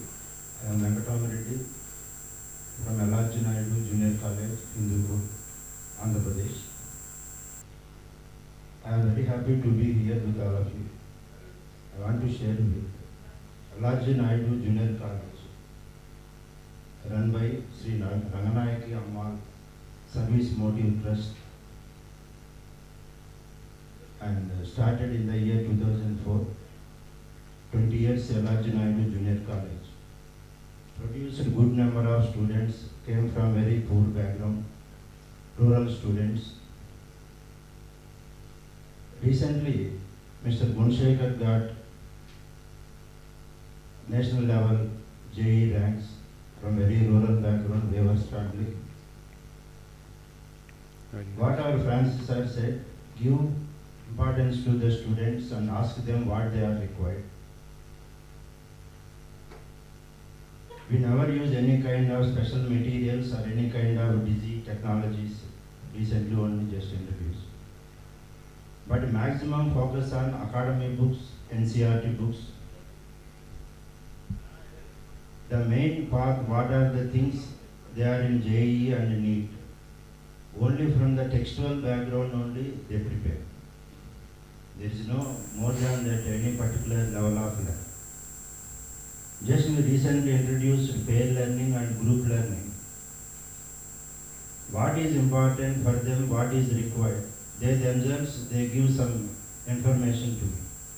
So we required some question papers or some kind of practice, daily practice tests required like. Whenever we provide these basic things, he got 98% in JEE examination. Yeah, excellent. And 18 students, they got in suitable ranks in EAP set, AP examinations and national level examination. One student got seat in Warangal NI. So we have to give high importance to the ideas of the students through the pair learning and group learning. They are getting more than our expectations. Such a good result we got this year, sir. Thankful to all of you. Thank you. Thank you, sir. Congratulations. I think very so nice to see some schools from the rural background are doing so extremely good. It's all depends upon the leaders and their vision. So anyone else like to say? Yes, ma'am.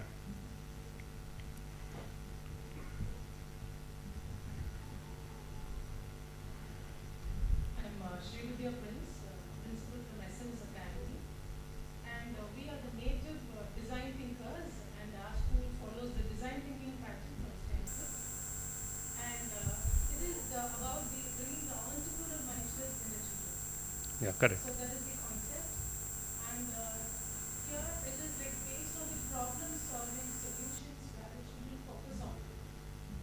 So it's like empathizing the problem, defining and prototyping the problem, and finding a solution to the problem. And that's what it's like based on the 5 pillar activities what we follow in our school, and it is really going on well. And with all the 7+7 verticals of the society, it can be agricultural, industry. So the problem solutions are the 7+7, what is happening in the society right now. From that they find the problem and they try to dig out the solution. This has been incorporated with all the activities in the classroom, and DT is something, a way of life. You start empathizing on anybody. It can be your friend or your students or anybody. So that is the problem to that. That is the solution to that. So that is so I'm very proud to say that we are the first patent school in India for the design patent. Thank you, ma'am. Thank you. Yes, we do. We have heard about you a lot, and what the innovations your schools is doing. Thank you so much. And you what you rightly pointed out, like we have to create a situation where the child who's passing out is able to get a job for himself. The skill has to be developed, and entrepreneurship skills also needs to be developed, so that they, instead of being a job seeker, they are also become job providers. That is what is the vision of India in 2047. Anyone else who would like to share some of their inputs, or should we wind up the session? Okay, thank you so much. And I know, I mean, every time CBSE is asking us to do a lot of work, and asking principals also to attend a lot of sessions. Recently, I think many of you have attended this SQAA. So, I mean, I was also, fortunate enough to undergo that tedious exercise, because we have to go for extension of affiliation. And without doing that SQAA, you can't go to the next level.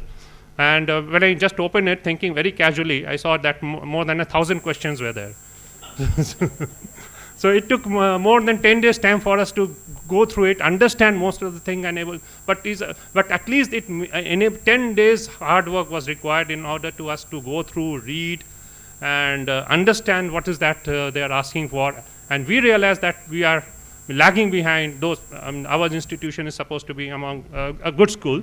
So we understood that we are also lagging behind, and we have to really put a lot of effort to come to reach even a higher level. Thank you all so much for giving this opportunity.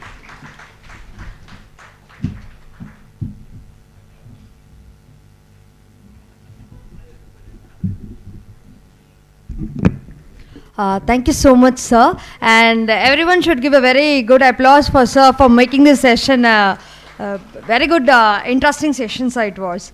And we'll move on to the next session. And next, it is going to be a panel discussion. And for that, I need to give a small brief about the special person who is coming over here. Niti Srinivasan is a renowned professional with over 30 years of corporate experience in the Indian industry. And he has worked in various sectors, including consumer good telecom services, BPO, KPO, and most recently in education. And he has in-depth experience in building successful projects and scaling them. As the CEO of Rayan International Group of Institutions, he oversaw the operations of the group's 145 plus schools. And now he is a prominent education management consultant. And now I request Niti Srinivasan to grace the stage along with S. Madichelvi, Principal, KG International CBSE School. Please everyone, you should give a very good applause for all the special persons for this panel discussion. And next I invite Shalini Nair, Principal, Kikani Global Academy.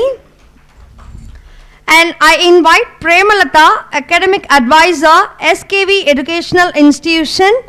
And last but not the least, Jnana Pandithan Muthusamy, Principal, Agaram Public School, for the panel discussions.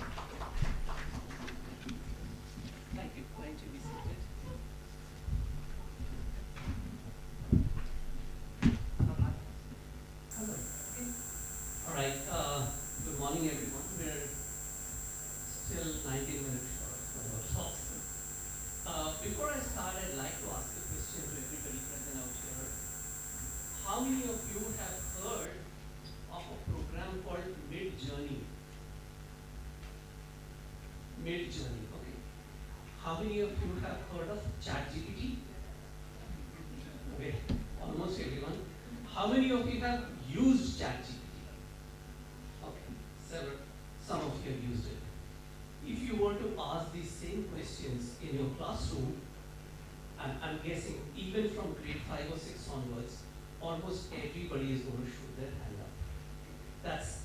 That's the power of generative AI, and that has now almost engulfed us entirely. And this has started just about a year ago. November 2022 is when ChatGPT was made available to the general public. And just look at the impact it has had in just 7 months. NEP was started in 2020. Can you even imagine how many changes have occurred over the last 3.5 years? Now, just try to extrapolate this over the next 5 to 7 years and how it's going to impact our lives.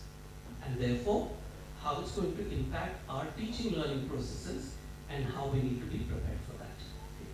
Because right now, we're just going to talk to some very eminent panelists, and let me just take my notes, introduce them.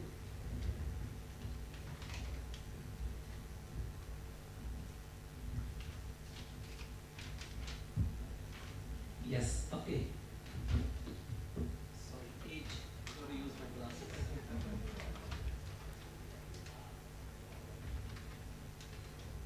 We have Selvi ma'am. Everybody knows her, right? I mean, she's quite a star. Principal of KG International School. She's a visionary educationist with over 27 years of experience in schools. You know, before the panel sort of came together, we were having a very informal conversation over WhatsApp and over Zoom and everything. And I think her passion, her absolutely deep-felt passion for foundational learning came through very, very strongly. And I said that during this conference, I will try and ask her something about what she's done and how she has, made a difference to the kids in her life. She comes with a lot of knowledge, very in-depth knowledge in this sector. Then we have Shalini ma'am, who has done some very interesting work. I mean, her journey as the founding principal of the Kikani Global Academy started in a very interesting manner. And she has about over 14 years of experience, in wide-ranging experience, and a special interest in UN SDGs. She's conducted many programs in the same, so it'll be interesting to get your perspectives, ma'am. Premlata ma'am, 33 years experience in the field, and you can imagine the changes that have taken place in the entire sector. I mean, from chalk and talk learning to introduction of technology to now, so much has happened. She's an academic advisor to the SKB education institutions. And she's been a proponent of progressive education. Now we'll just talk a little bit about that in a bit. And works to make the whole teaching learning process very experiential. We were talking about NEP, and we were talking about what Mr. Neil Guha spoke about in terms of how can we make it more experiential and so that the kids can touch and feel what they're doing. Because we have a very interesting personality, Gnana Pandithan Muthuswamy. He's an MD and principal of the Agaram Public School, very, very passionate about sports. And NEP now has mandated that sports, there should be a curriculum of sports, and it has to be integrated into your daily teaching learning practices. He is also the head of the sports committee for the Coimbatore Sahodaya School Complex schools, and he's a certified soft skills trainer, resource person for the CBSE. Good. Thank you. I mean, we have such an interesting panel out here to talk about NEP and take forward, everything that we've spoken about for now. NEP has made some very, very fundamental shifts, as Kikani sir and Francis spoke about, a little while ago. The biggest shift, I think, in my opinion, and of course there are so many things that NEP actually envisages, right? It almost looks at changing the entire sector from what it was to, something else. And when it was envisaged in the year 2018-19, and a lot of brains were working on it. From then to now, some tectonic shifts have happened in the entire workplace, in the entire schooling space, in the entire technology space. So the big things that have happened are, first, I think the move from 10+2 to 5+3+3+4. I mean, I don't think we even begin to understand how it's going to impact us, but this is going to be a very, very fundamental shift. Then it's towards, from the rote learning, and this has been explicitly stated in the NEP, towards the move to making kids, to bringing in aspects of critical thinking, creativity and problem solving in the classroom. I mean, it's nice. Of course we need to do it, but really easier said than done. And some of the things that we talk about in terms of bringing in experiential learning, like we heard a little bit before, I think that's going to be an interesting discussion. Then we also spoke a little bit about the bringing in the vocational education. You know, as a kid, I remember we used to have at least 1 or 2 periods where we would go metal work, carpentry, printing, something or the other, and we would learn about these vocations. But gradually that has, you know, over the last 20 odd years, that's no longer present. Then of course use of technology, which is, you know, very interesting and obviously critical as we go forward. And of course we spoke about integrating sports into our curriculum. That's naturally important. All right, thank you. You know, I'd like to open the panel with you, ma'am, and you know, the shift from 10 plus 2 into 5 plus 3 plus 3 plus 4 is very fundamental. And that means the foundational years, literacy and numeracy, is something that we will have to approach in a very, very different manner. Until now, you know, ages 3 to 5 are mostly taken care of by preschools, which are not really well regulated, and nothing wrong with that. But now we will have to bring in a lot of, you know, formalization in the entire structure.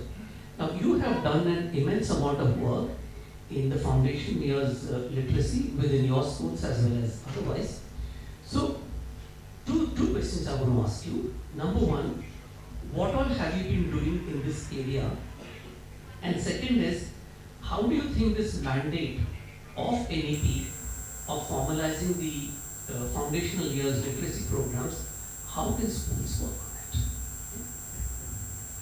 Thank you, sir, and a warm morning to everyone, and my pronouns to the dignitaries of the stage and my panel members. And as sir rightly said, first I would like to start with a small introduction about this foundational course. Most of the teachers, when we engage them in the kindergarten level, we look for a female teacher. And we all, most of the female people are available here. We all are the mothers. In the year 1986, when I was in the college, I read a book, but I don't remember the name of the book. There, I have a little interest, passion about this teaching, when I was very small itself. So I read that every a couple stays together and she's pregnant. Husband comes every day in the at night and it touches her stomach and says that, "Hi baby, this is your dad." Okay. Over a period of time, if you see that the baby started responding to that. So I have a strong belief that the child, when the child is in the mother's womb itself, the child started responding. So the brain is so active. How in our country we forgot so many years about that. I really welcome this NAP changes. I have traveled the length and breadth of the country. Whenever I go, I just see what I can learn from different people. So as a passionate teacher, when I was teaching the little ones also, it is a fortunate thing. Wherever I go take senior secondary classes, my management asks me to take second standard, first standard, either mathematics or EVS. But I happily go and enjoy with them. I really feel that anybody in this mean, whether you're a principal, you're a teacher, you're a male candidate or a female candidate, if you have the right understanding about the child, definitely you will put your passion into that. So the introduction which I gave about the child in the mother's womb, the brain started actively participating with the world's noise. So when the child is born, cries, because the environment is very new, very different. Then slowly we give the comfort. The same thing happens in the foundational level. The shift from 10 plus 2 to 5 plus 3 plus 3 plus 4, it is a beautiful shift which we have to accept it. I'm working in a rural school now. My KG International School is situated in Annur. Most of the parents are from the agricultural background. I joined in the year 2018. When this NEP 2020 came, I always feel that we have to do something different, how we can accommodate people. So I'm a team player. I always believe that we will discuss this with the team of teachers, and we have our school council and the volunteer group also. So we always, give the responsibility to them. So likewise, when I analyzed in the year 2018 and 2019 about my teachers, I came to an understanding which are the areas we have to develop and how I have to change, first of all, myself to accommodate in the rural area. I was working in Delhi, Guwahati, and many other places, Madurai, then Coimbatore. So I thought, first of all, I have to bring the change in me. My mindset is very, very important. My mind accepts, but my mindset must be there that, yes, I have to go with the changes. So I spoke with my team of teachers, and we have started working on this foundational course. I have a lot of interest in reading nature kind of books, where the Montessori kind of books, a lot of books I read, and my sister is the director of Montessori education also. Whenever I had a vacation, I go there, I listen to those environment, 2.5 to that 3.5 years environment. The children are given a lot of freedom to choose their own learning. It is not the timetable is set with them. Probably the first period, one child is so much interested to do mathematical activity. The other child might be interested to go and play outside. But is it possible in our situations, in this scenario? Definitely not, because we have some responsibility. So I thought how best we can implement this here. So I spoke with a team of teachers. I said, when a child is in the mother's womb, the child is able to respond. Now the child is 3 years old. Now NEP says that pre-KG 3 years we have to take them. So the child brain has already been developed. So as NEP says that 85% of the cumulative development of the brain happens prior to 6 years. Yes, I have experienced that with my own children also. So being a mother, good mother, so I took all the children as my grandchildren. I have a 7-year-old grandchild also. So I go and interact with the students. Then I thought this child is interested in this child is interested in this. So we have created a separate name list. Then we have introduced the skill activity. I have nearly invested, I have to be thankful to my management, nearly 3.5 lakhs I invested for the cognitive and psychomotor developmental program play equipment. Yes, when the child is bored of listening to the teacher, you can give a dog, tell the child to make something. The child minds get diverted and the attention span of the child is increased. I tell my teachers that please don't give us common instructions to the students. Go around with, we have a round tables. Teachers will go around and they help them how to do that. So cognitive, psychomotor and affective skills. Yes, as a mother and father, many of us would have experience with your own child and children. When you show anger, 4 months old baby, when you show anger, the child also shows its, angriness. And when you smile at the child, the child smiles, isn't it?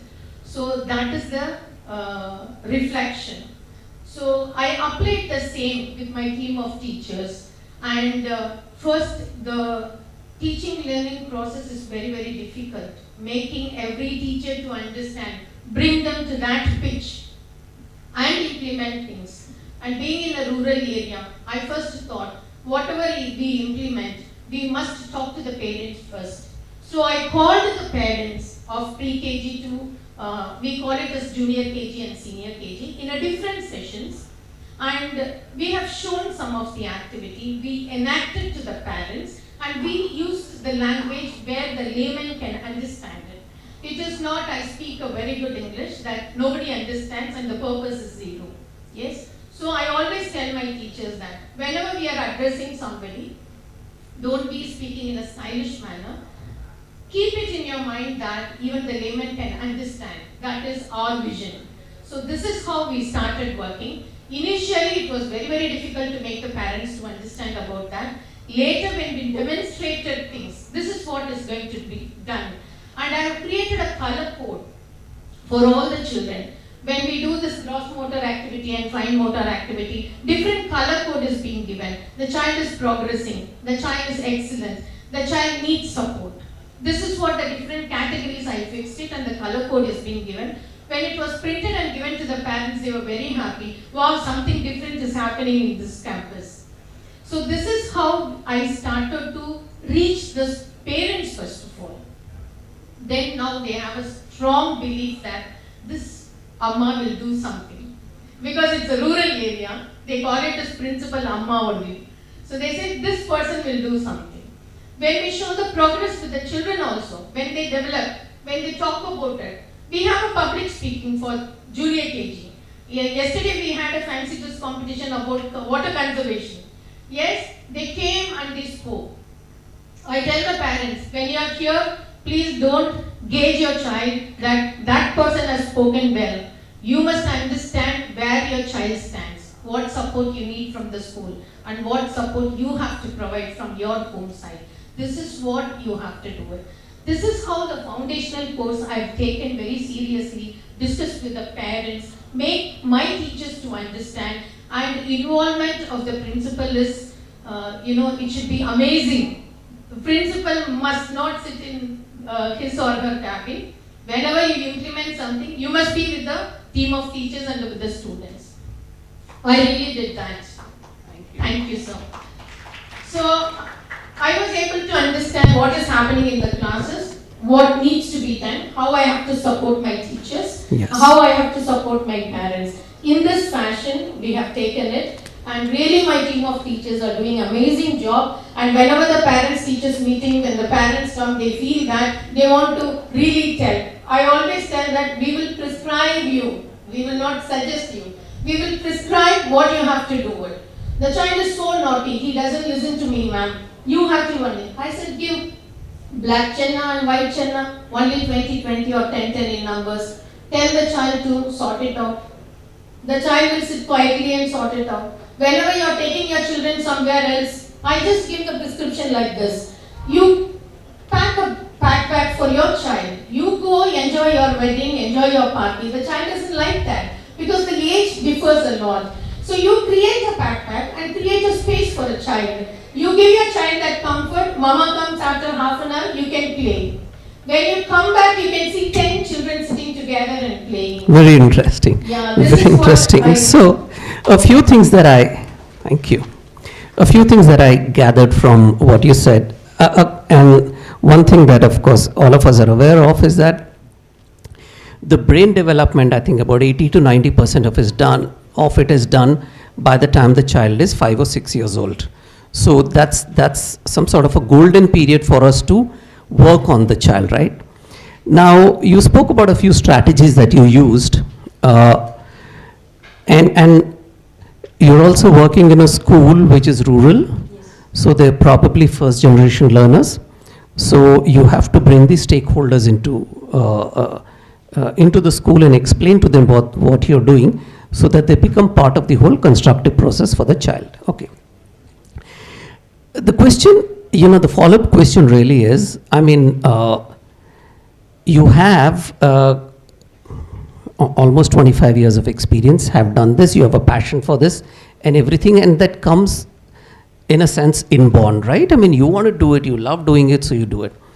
Now, typically a school, several other schools will see a syllabus and will try and translate that into the classroom, which becomes extremely boring for the child, and therefore the child's development suffers.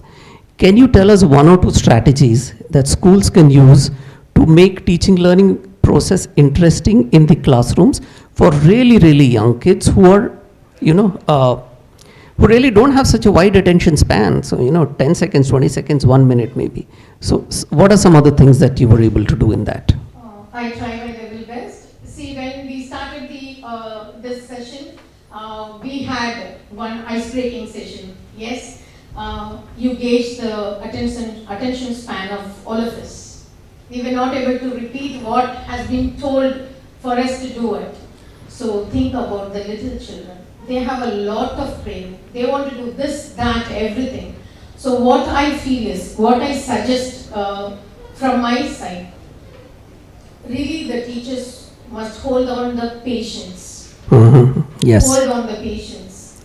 And really, as Sir tells, Francis Sir told us that you must be able to write 2 pages about the child. When you interact with the children will give you to write 5 pages. I believe in that. This is what the motivation from the leader side. Right. CBSE says pedagogical leader. It means a lot. So definitely we have to motivate the teachers and make every teacher to understand the children. And I really tell my teachers, CBSE doesn't talk about completion of the syllabus until 8th standard. The board comes in only from 9th standard to 12th standard. So some of the activities, even for the middle school, I tell my teacher, do it as a project, do it as an activity, where the children all get involved in it. If you don't involve the children, it's mere teaching. So the deep teaching, learning process, when it happens, it is not only for the students, it is applicable for the teachers and the principals. Got it. When they got into that, definitely you can create an interest among the teachers and they will be able to, in between, see, I have introduced chrysalis this year and they have a different claps, fantastic clap. So they said fantastic clap, yes, butterfly clap. So we have to draw the attention span of the children, motivate them. Even our friends and us, how did I speak? Did I do well? Yes. So the child also expects a lot. Well, you are speaking very well, let me tell you. Absolutely. Thank you for that. So I think what I really gather from that is that there has to be a top-down understanding of this entire process, and there has to be a strong motivation coming down from them. Thank you. Thank you so much for that, ma'am. Thank you. Primlata ma'am, I'd like to come to you next. And I think this is important. There is a fundamental shift in NEP, though, even before NEP, it was kind of stated that the whole teaching process has to be experiential. There has to be a higher emphasis on the child understanding than us completing the syllabus. NEP has made it very, very explicit that the whole teaching learning process has to be a space where we are going beyond the syllabus. So there have to be skills incorporated of what are called 21st century skills, critical thinking, learning, problem solving, collaboration, and things like that. Now, what are some of the things that you have done in your schools for doing this, this whole mind shift? And what are some of the strategies that other schools can use to blend this into their overall teaching learning process? What are your perspectives? Thank you, sir. I think, dear all, my humble pronouns. I think, friends, the talk is about the blending of 21st century skills into the teaching learning process. I would like to break this into 3 parts. Sir wants me to talk about what we did, and the second one is what kind of the hindrances or the challenges we had, and how we are going to make building these skill sets in the classroom and make classroom all the more alive. And first, I think, before getting into blending and integration and incorporation, what we felt is that we took a lot of time to understand the why, what, needs and intention and goals of this 21st century skills as such on the whole. First step was, I would say that it was learning to learn. What we did was we seriously sat and we started reading out the manuals, handbooks of UNICEF, WHO, and CBSE, and the Ministry of Skill Development and Entrepreneurship. As usual, we attended a lot of orientation programs, webinars, seminars, and workshops, in-house training programs, and all that was happening.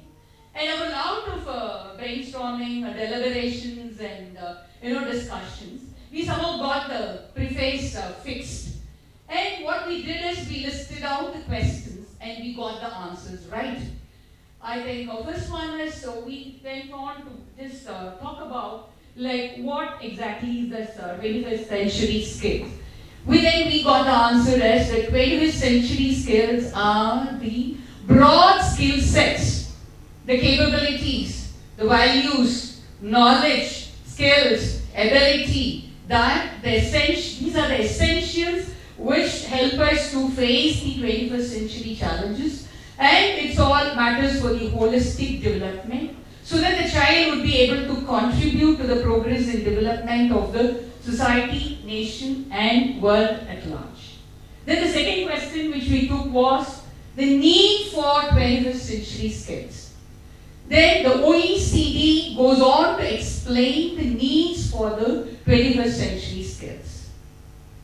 Today, because of rapid the changes in the economic and social front, the schools of today, we have to prepare the children for the jobs that have not yet been created, the technology that has not been invented, and the problems we yet do not know what will arise. Then we thought what kind of learning has to happen in the classroom, and then we asked this question, what is the skill-based education all about? Then we found that the skill-based education would be the one and the only key with which we can attain the 2030 agenda, 2040 agenda, and we'll be able to meet the national goals, global goals, the SDG goals, and what is made for people, planet, and prosperity. Then we questioned about the intention. This intention of the skill-based education is to help the children turn VUCA world into their advantage. Then we finally got the goals. The goals are to incorporate the 21st century skills or the new age skills in all learning experience across grade levels, across subjects and all other school experiences. So I think because we got these interpretations and that gave us some clarity. This is what we did. And coming to the challenges, what we had, first we thought that you know that very well that the main purpose of education or one of the purpose is to create a skilled workforce. Then we started discussing about the academia and the industry connect. In this process, we were amazed and surprised to know that the LinkedIn data of 2019 says that there are more than 50,000 professional skills in the world as of now. That was then, 2019. And apart from this, the hard skills, functional skills, transferable skills, soft skills. So that we got really confused, and that was a challenge. Because without knowing what we are going to do and without having a list, I think we thought we cannot get into it. So what we did is we started enlisting these skills and we took out the key 21st century skills. Then we started working with the components of these 21st century skills. First, what we took was the 3 L's. First one is about the learning skills, thinking skills or the cognitive skills, which come, under this we listed out few skills: analytical thinking, application thinking, associative thinking, abstract thinking, critical thinking, creative thinking, convergent thinking, divergent thinking, linear thinking, non-linear thinking, holistic thinking. We had all these listed out. Then we came to the 3 C's, which we all very well know that it is about critical thinking, and it is about the problem solving and the cognitive flexibility, and there comes the creativity and innovation. This we found to be the main pillar of the 21st century education, that is learning to know. Then came the 2 C's, the remaining 2 C's are the collaboration and the teamwork and the effective communication. We found this to be the second pillar, and this is nothing but the learning to do.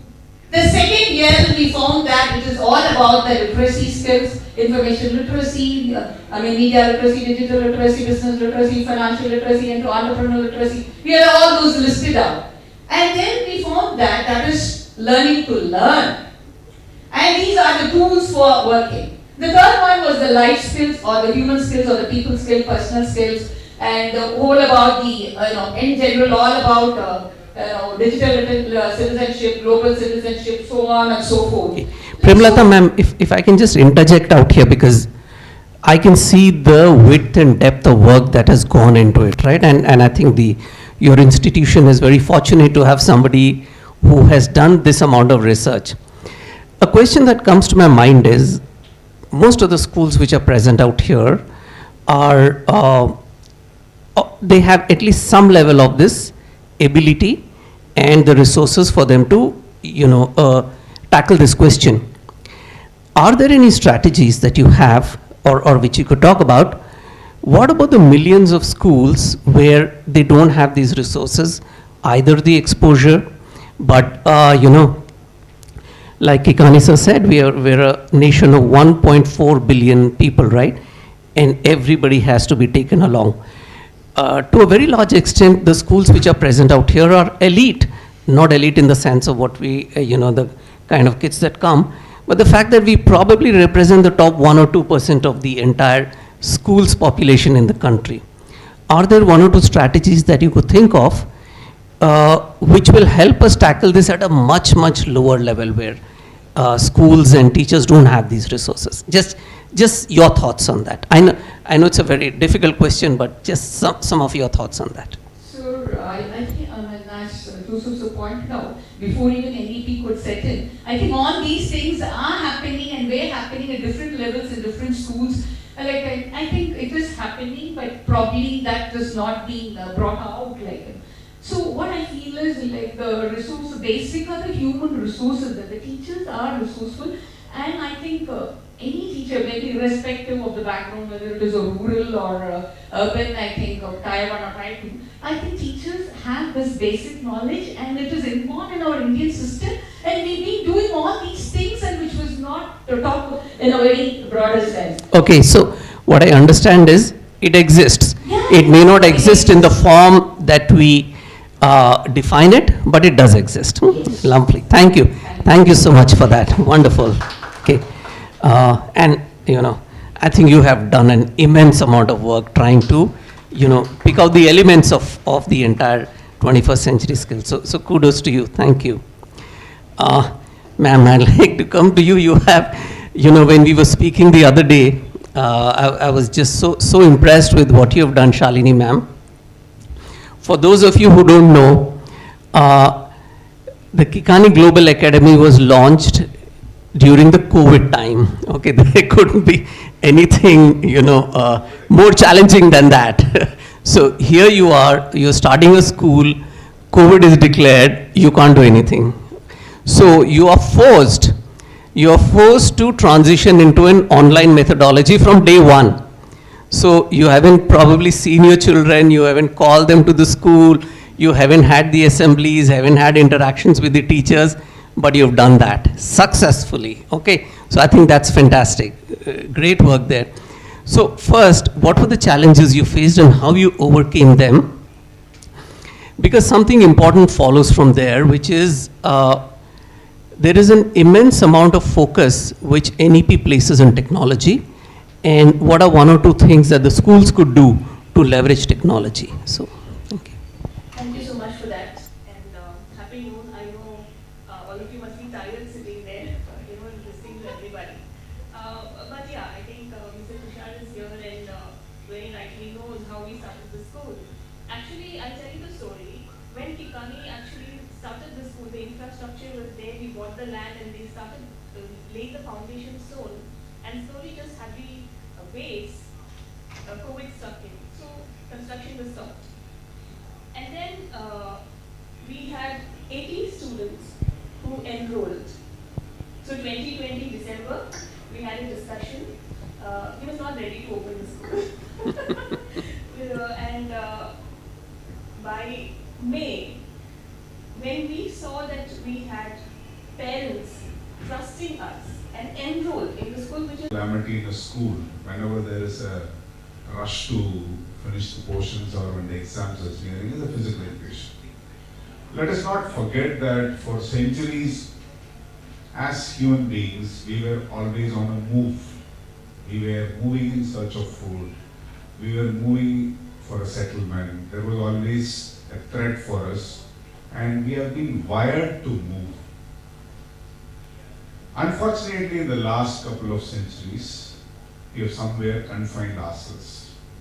And the worst is in the last century, we have confined to a desk. So which has completely crippled the human being as far as the health aspect is concerned. I do agree in the last one.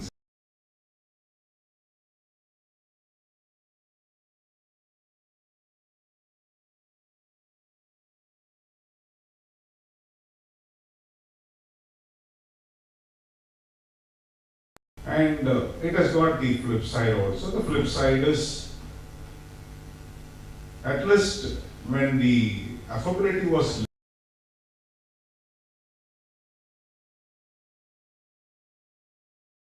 I'm talking about in the last century. But with the economic background getting better, when everything available at our reach, the moment is something like people are forgetting, particularly this generation. They are forgetting about the moment. As a result, we see a lot of lifestyle-oriented things coming and handicapping the children. So I want to give a grand salute to this NDP 2020 for reviving one of the most neglected aspects of schooling all these years, that is about physical education, or integrating physical education, or integrating sports, Fit India. So many things are coming. I really wanted to point out one more thing. We are always focused about the children who are coming out to play. In fact, those children are much better. Every day there is at least in a week 1 or 2 PT periods. These children come, they play, at least these children play and go. All of you would have noticed in your own schools, there are children who even don't utilize that playtime. They will come out with an excuse. Stomach ache, shoes not available, I want to do the homework. Still bad for those children. Actually, there are children who play, but we take over their physical education classes and we make them suffer. But there are children who even not utilize that 1 or 2 given periods, and that is on a rise. If you see, when we were in school, PT period is one we were always looking forward. The time to get out and run. But now, yes, same number of children are there, but again there are the 1s and 2s are becoming 3s and 4s or 4s and 5s in all the schools, where children are okay in skipping the games. They get a letter from their parents saying, my son or daughter can be exempted from going out to the sun. They need not be out in the sun, they need not play. Such requests are coming. It is quite strange. Coming to this NEP and the focus on the sports, that 1 PT period every day, I don't know how many of you implemented in your schools. I tried it. We had 1 PT period all the day throughout the week. And we were not, I know what was running in your mind, how did you manage the parents? All were coming bouncing. Like, we are a school which not play sports, we celebrate sports. We play sports, we have sports all around the year. We host sports events of Sahodya, we host clusters, we host our inter-school. We do it with a lot of fanfare, we get guests, we get sports personalities. So I'm glad to see the sporting culture is quite, widespread in our school. And it has gone to the extent like we have started profiling our children based on their sports. Who is in what sports and what is their achievement, what do they want to do. A few have come out with higher, something unrealistic ideas like, I won't call it, we shouldn't call it as unrealistic. A lot of children saying, I want to play for India. They go to the ground, play cricket or football. They say the next time you ask them what is your goal, they say, I want to play for India. I want to play for this club, Chennai Super Kings, Tamil Nadu Premier League, and all this. So after introducing this games and a lot of sports in our school, it was a real tough time for me to face the parents whenever there was an interaction. And I myself quite passionate about sports. I play with them. I jog with them in the morning. It's a residential cum day school. I go in the morning and I jog along with them. And I play with them in the evening, cricket or volleyball. And parents all framed an idea, this principal is going to make the school only a sports school. And the talks were going around, I kept hearing about it. And I was just waiting for that one moment, that is when our board results came. When our board results came, the boys or the girls who finished top, first, second, third, though we were not allowed to, not good to put their scores and all that, but I really wanted to make use of this because my top score in class 2 was 482 out of 500, and I didn't put, his name is Siddharth. He's a students council head boy, he's a school football team captain, he's an athlete, individual championship in Sahodhi athletic meet, voracious reader, and this is how I put all my top 5 students in the front notice. And that gave me a immense satisfaction because maybe we were short of 5 to 10 marks compared to our full academic schools. We didn't get that 490. There were parents who were asking, see, 490s were there, you're still in 480. Maybe you should start at least now, give up sports and start academics. But what I want to tell is this is on the other higher side. On the lower side, I've seen a lot of children who are like, basically they're not that much in studies. So many reasons. So today we find a lot of these children who have this learning disability. You can classify them under so many heads which are coming. Dyslexia, so many concepts and terms of it.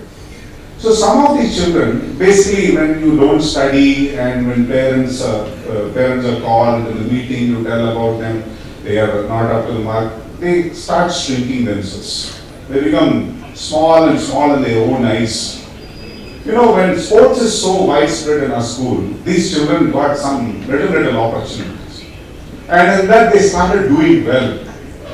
You know, what happened when they got appreciation in forms of medals and in forms of winning events, the enthusiasm and the confidence which got in them started spreading out in the other sides. It is so infectious. These children, I have got some students who are in class 10, and when they were in COVID batch, my teachers said we shouldn't be giving admission to them because they don't study. They will not study, they will be a big problem for the school results. And we took them, these guys went into sports. Even that fellow cleared with 70%.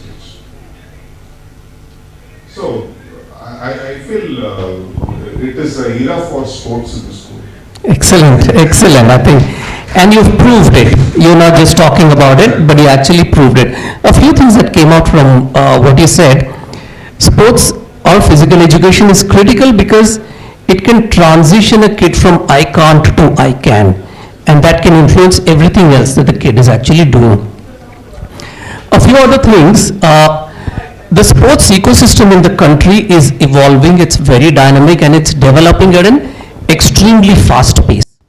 Leagues like ISL or hockey leagues and football leagues, to kids as young as 18 to 19 years old, they pay them 40 lakh rupees, 60 lakh rupees. So it's not unheard of, and there are so many of them. We all know what the magic of IPL has done to the entire cricketing fraternity in the country. So many kids who probably would never have gotten opportunity to shine now have a platform. But that's not all. You know, we were talking to the Reliance Youth Foundation, and it was interesting that the opportunities for sports and building a career in sports are so many. You can be a commentator, you can be a manager, you can be a developer, you can be a coach, and all well paying. I mean, these are not bottom of the list jobs. They're very, very well paying jobs with a very clear career path that you can go beyond. Okay, so I think congratulations, sir, fantastic job on that. And so with that, I think the broad questions are done.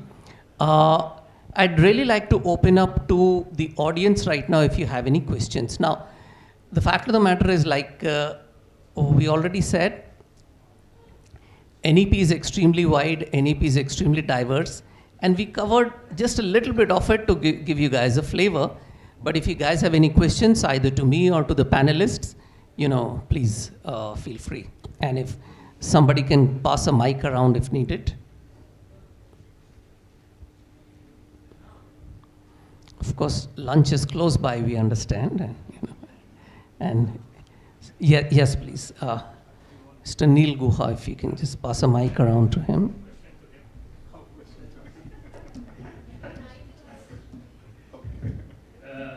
You said that you started to give each class one sports periods a day.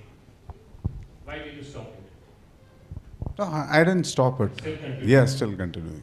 Okay, so I mean, in order to do that, you must have sacrificed Yeah. some areas. So which areas sacrificed? Whether academics or some other question? Because we are trying to learn. No, we started school little early, an hour early. Like we are starting by 7 o'clock in the morning now. So the games is for everybody between 3 and 4. So they go. We have a big campus, 20 acres campus, fortunately. All students stay back. Yes. Apart from that, the children who play for the teams and all that, they stay back further till 5. Thank you.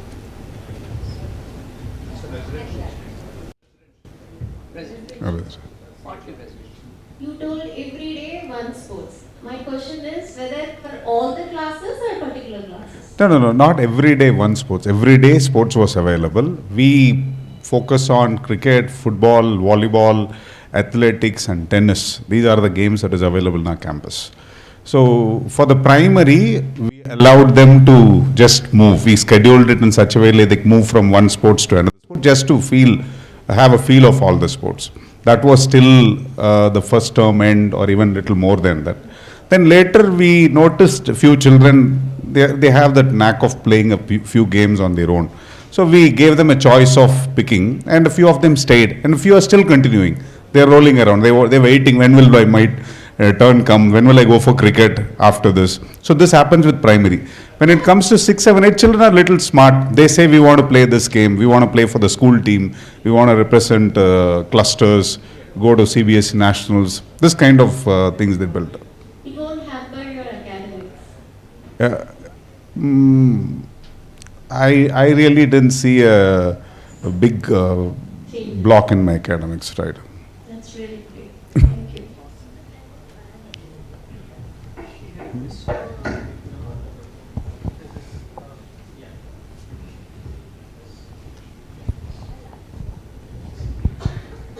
Sports, like having one period every day, you can have it different ways. We tried out with one day with yoga for everybody. We have that instead of the sport period. Another day with karate.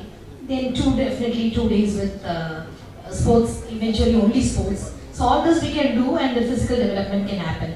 And for ma'am's question, with sports or with any performing arts, definitely academics will never be spoiled. It will only trigger the focus onto academics will be more. Yeah. When they start achieving in this area, definitely they will be able to do better in academics because we can tap on that and make the child work very hard with academics. So somewhere the child has to achieve. So if this achievement happens either in the sports or in performing arts, definitely it will overcome. So that way all of us can try because today we have to cater to various multiple intelligences. So just sports alone or only academics is not enough. So definitely children will do. And my experience, I've seen children do it. True. See, actually, I would like to answer. Like when the circular came that there should be a PT period every day, and I thought every school is going to do this, and I went ahead with that. And I never bothered to check with the other schools whether they are doing it or not. And we went on and on, 1 month gone, second month, in one of the staff meeting, teachers were all looking at one another, especially my science and maths teachers of senior classes. They were looking at one another and they were hesitant. I was asking, what is that? What is holding you back? They said, sir, is it true that we have to implement a PT period a day? I said, yes, that's what the circular says. Sir, everybody is doing. I said, no, we checked with our friends, no school is doing it. And maybe we are going to end up in a problem. But the same teachers agreed, they started coming to play. In fact, without knowing completely how to integrate sports, my teachers were all out in the ground, trying to integrate their subjects with sports. They did everything. It was like trial and error. They did a lot of things. Simply they made children to stand, crane, everything they did, and they were trying to debrief a circle time, debriefing about the games, what they did.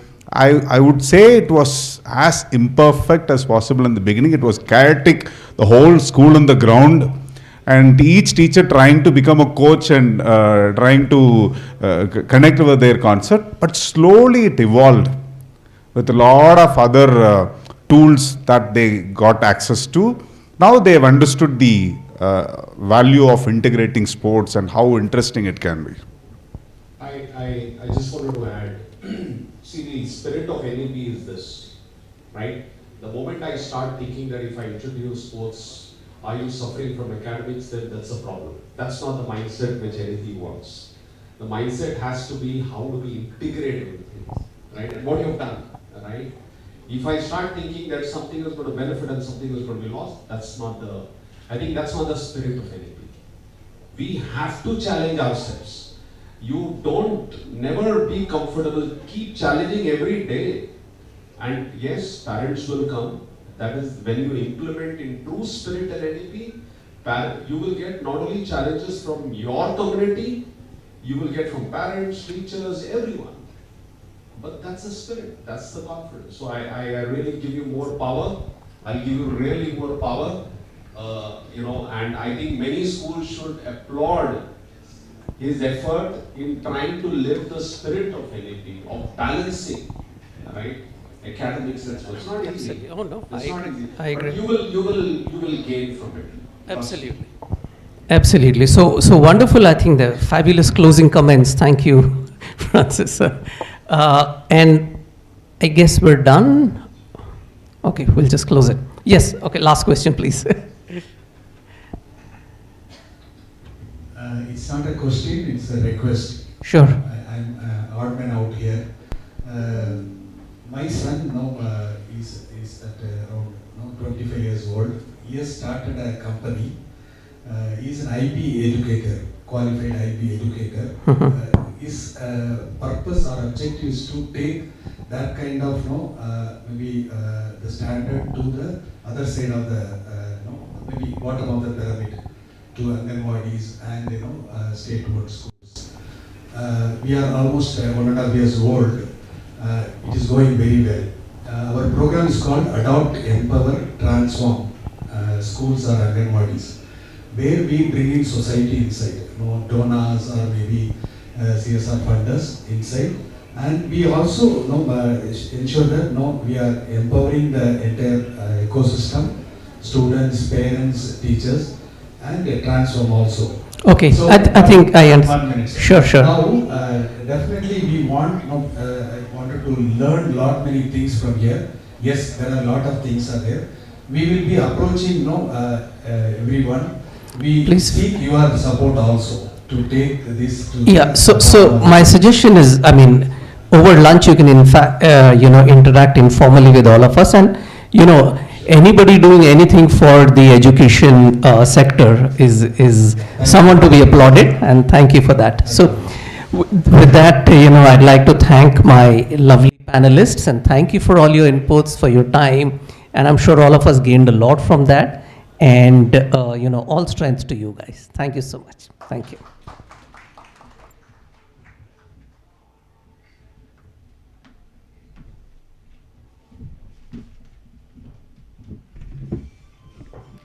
Thank you so much, everyone, and I think that was a very useful and interesting panel discussion, and you can give a very good applause for all the persons, and it was really a very good interested topics. Thank you so much, sir, and thank you, everyone. And now I call upon Latika, CEO of Diya Labs and one of our esteemed partners of today's event, to give a small presentation to us.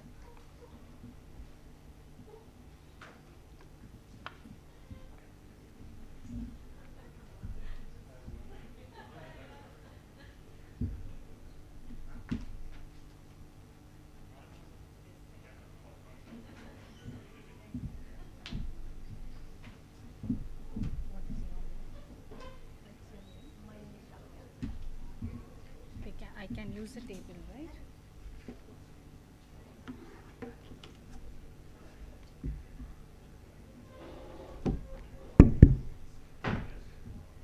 Good morning, everyone. Can you all hear me? I hope I'm not too loud also. Right? Okay. Firstly, I would like to thank Mr. Brahma for this opportunity. Respected sirs and ma'ams on this stage, principals, teachers, decision makers, it is a pleasure and an honor to be here sharing stage with all of you. My heartiest congratulations and appreciation and wishes for the wonderful work that you all do with young children. We are just partners with you all whenever we are providing our services. So let us look what we provide differently that to the school and how happy we are doing so to the noble work that you all are doing. We are just adding one dewdrop.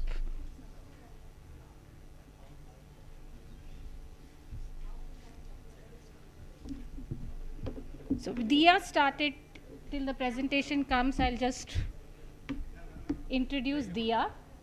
Diya works as a team. Diya started 10 years back. You can take this one.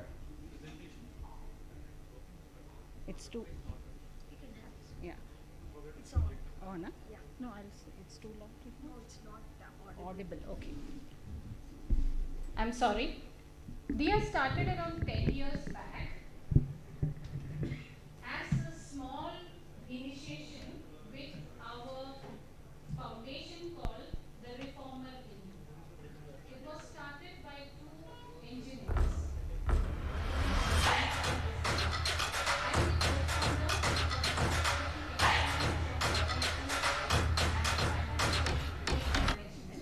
I support them in the operations part of strategy and implementation to the school. As we are handling children, it should be implemented well. If children are happy, we all are happy. End of the day. So we started with try. We taught around 20 children for a period of 1 year. And we found it to be exciting and children were showing interest. 10 years back, robotics was not there. It was just in few schools that they accepted. We found children were so excited to do hands-on programs and they were coming with very good ideas after we started the program. The presentation is here. This is right.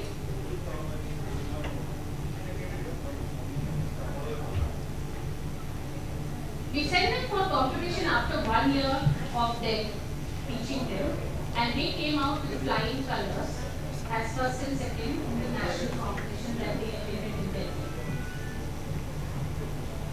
We have featured in the newspaper the young sir over there, Uday Shankar, who started this.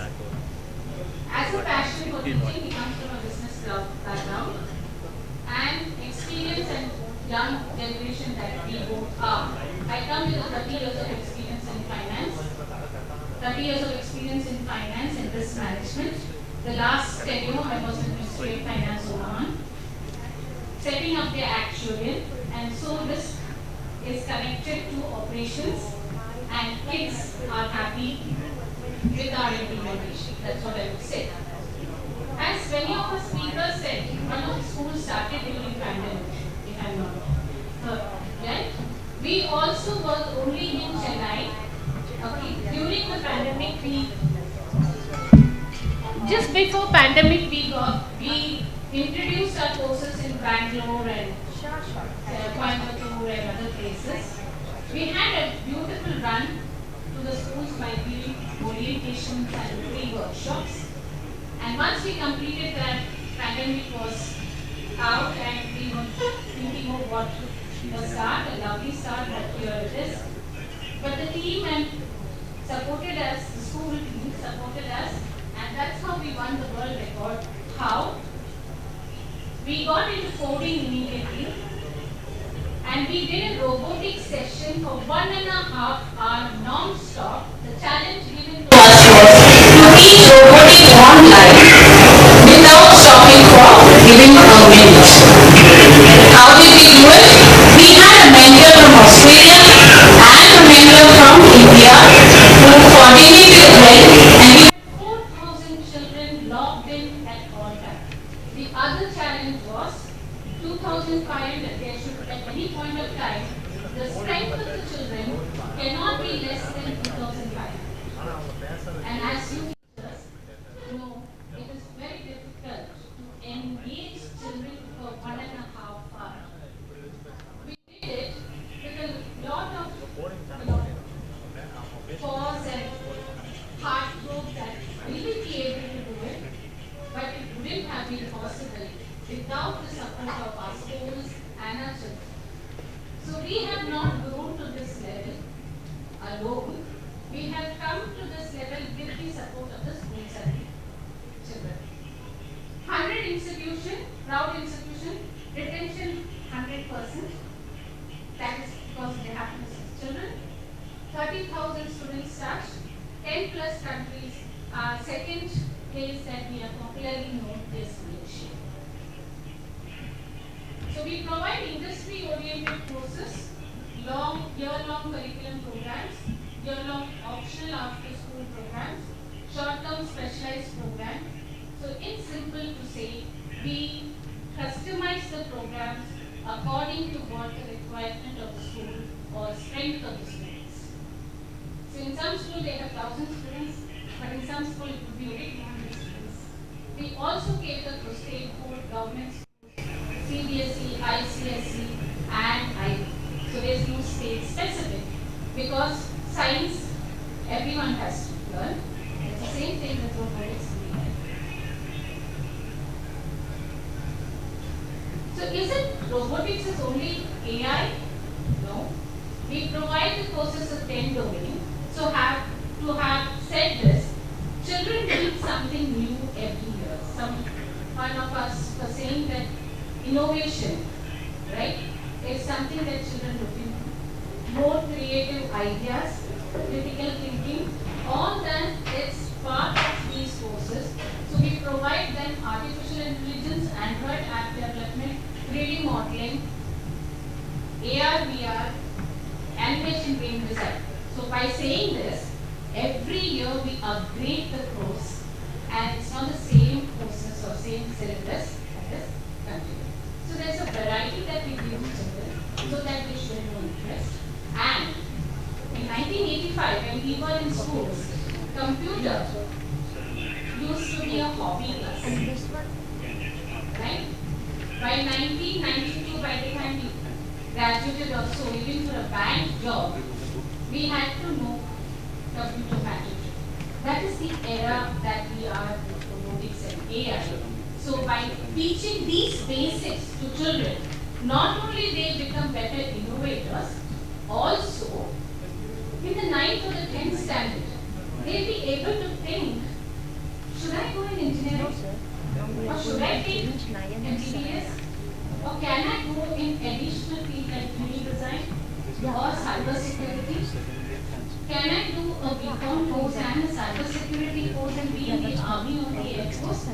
Because as the Prime Minister said, so many options that children have, but choosing is becoming difficult and they are with the peer pressure. You know, they go in certain field of work or field of subject which is not at all their interest. So by giving basics to children, like Tushar sir said, children will start thinking which is the course that I like doing, or like sir said, sports, right? So they will think that should I do it, any of these things? That is the importance of giving basics to children in the school. That's why NEP has come with these courses, so the children gets a wider option. We manufacture our kits in Chennai, so it's also a made in India concept. We do not use Lego kits, which is like building blocks. So if you see the kits that is visible in the screen, they are all open for you, for children to know which is a negative wire, which is a positive wire, what is a sensor, what is a motor, and also maintenance of the kits. Like children would be using it very roughly. We should not restrict them because that is what will help them to learn better. Maintenance of this kits is very easy because it is made in India itself. So procuring any of the accessories or components will be easy. Though our chances of it being damaged by the kits, I have only 2 instances in recent 100. Children are very disciplined with the leadership and with the teachers they have taught and they have been trained.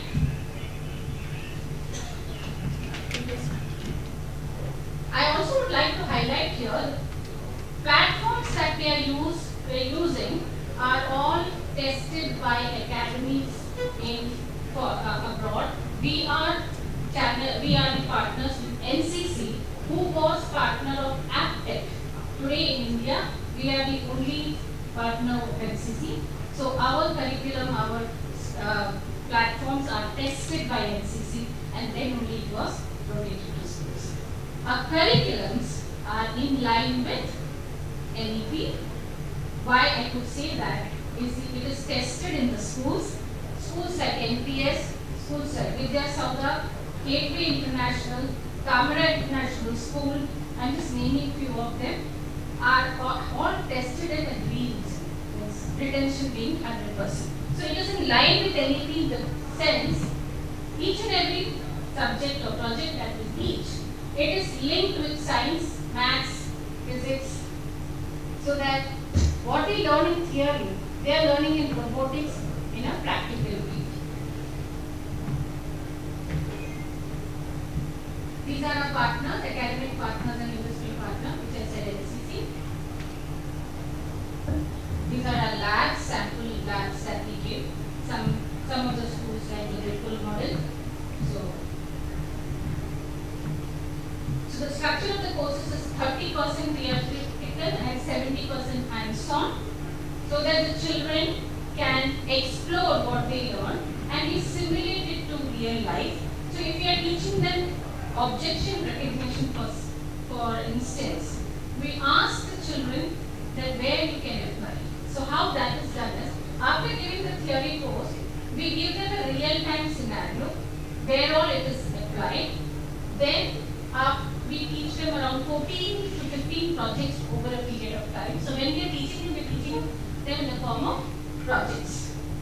Once the 14 or 15 session is completed, we take them to a think lab process wherein we post big questions to the children.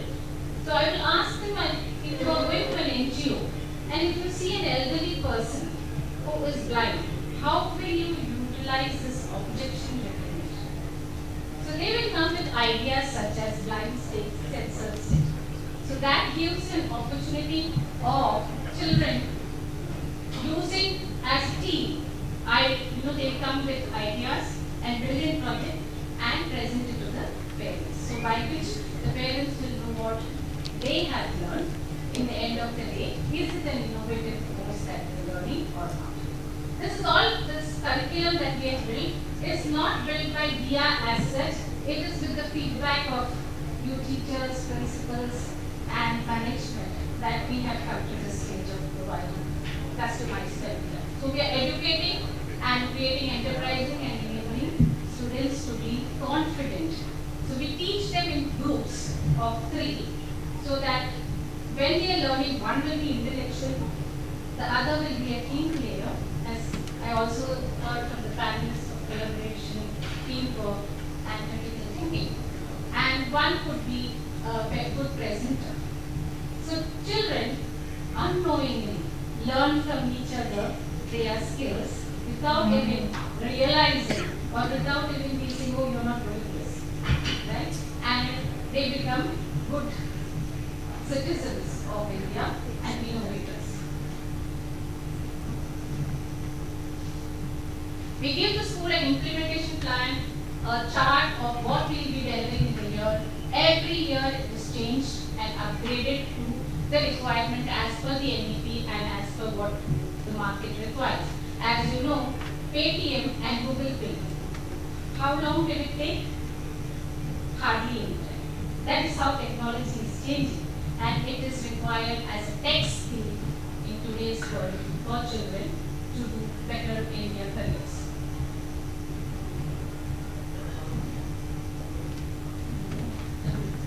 So we enter into the school, we are only technical partners.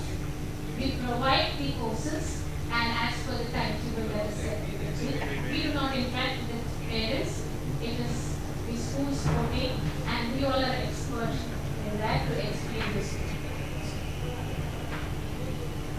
Our courses are vetted by Intel. They are our CSR partner. So it is also industry.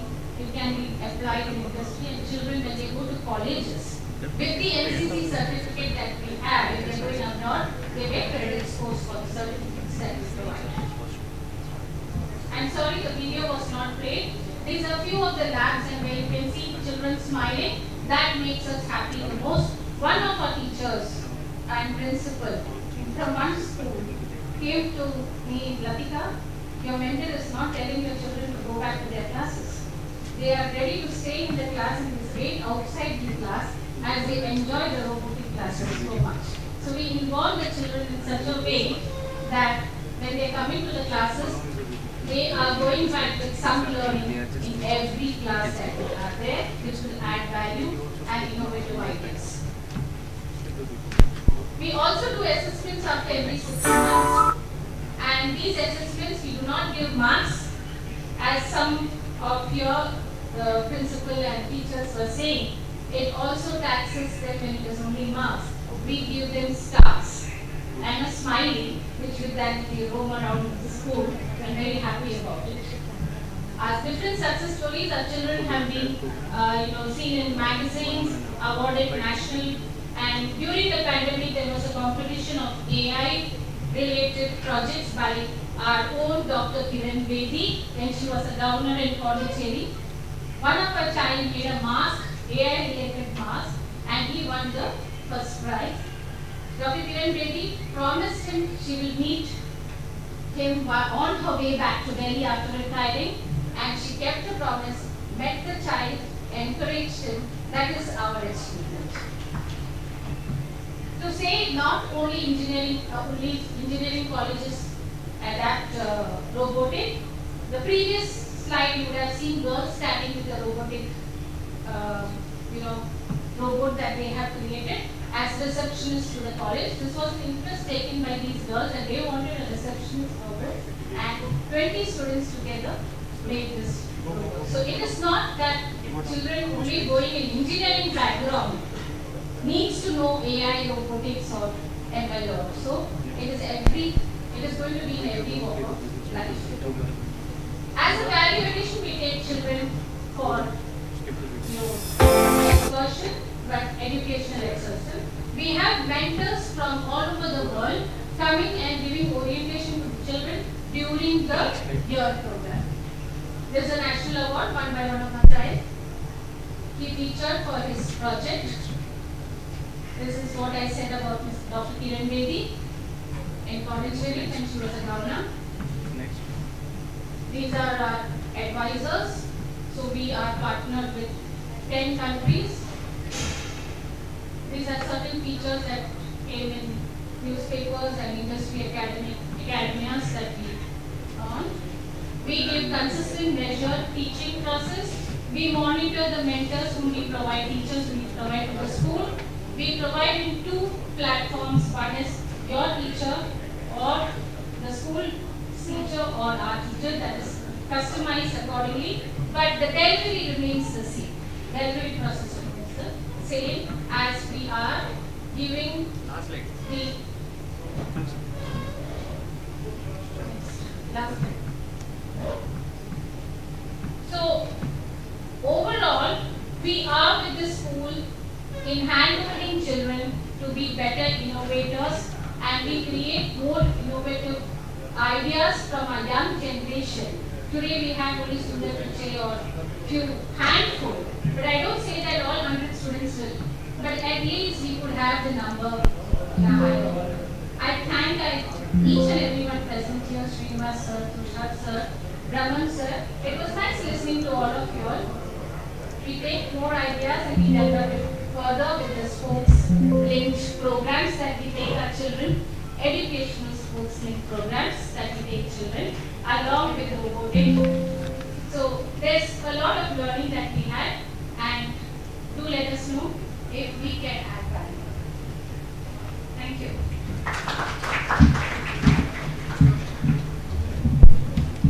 Thank you so much, ma'am, for your wonderful presentation. And the next session is going to be again an audience perspective session. And for this, we have a special person here, so let me give a small brief about her. So, Mrs. Poppy Roy is an accomplished and proven educator working as a principal in an Ashram International School.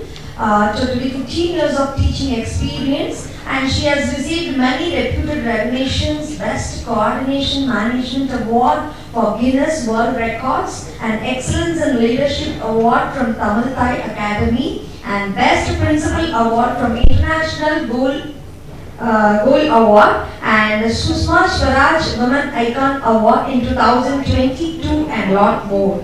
And now I welcome Poppy Roy ma'am to come forward for this perspective session. Thank you. Yes, you can give a very good applause to welcome her.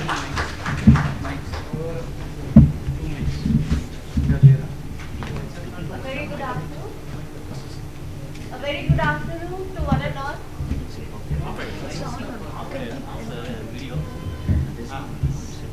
Am I audible? A very good afternoon.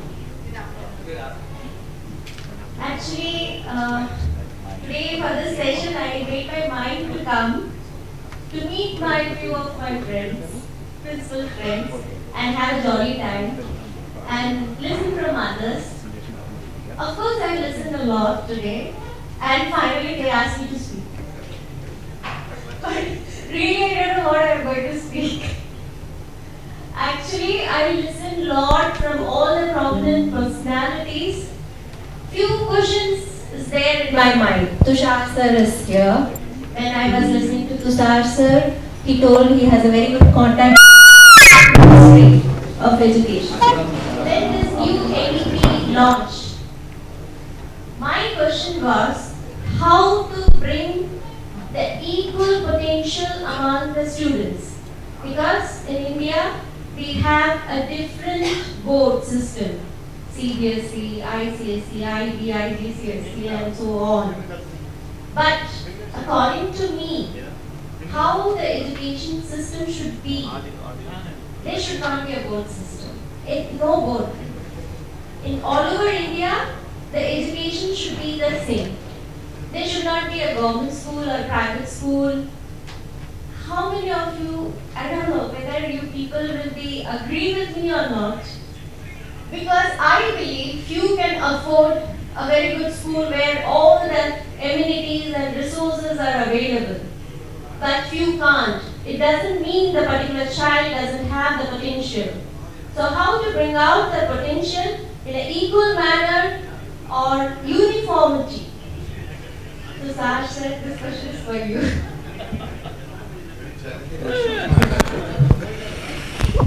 Oh, I think NEP is working towards that goal slowly and steadily. No, sir. No? There it is working. Okay.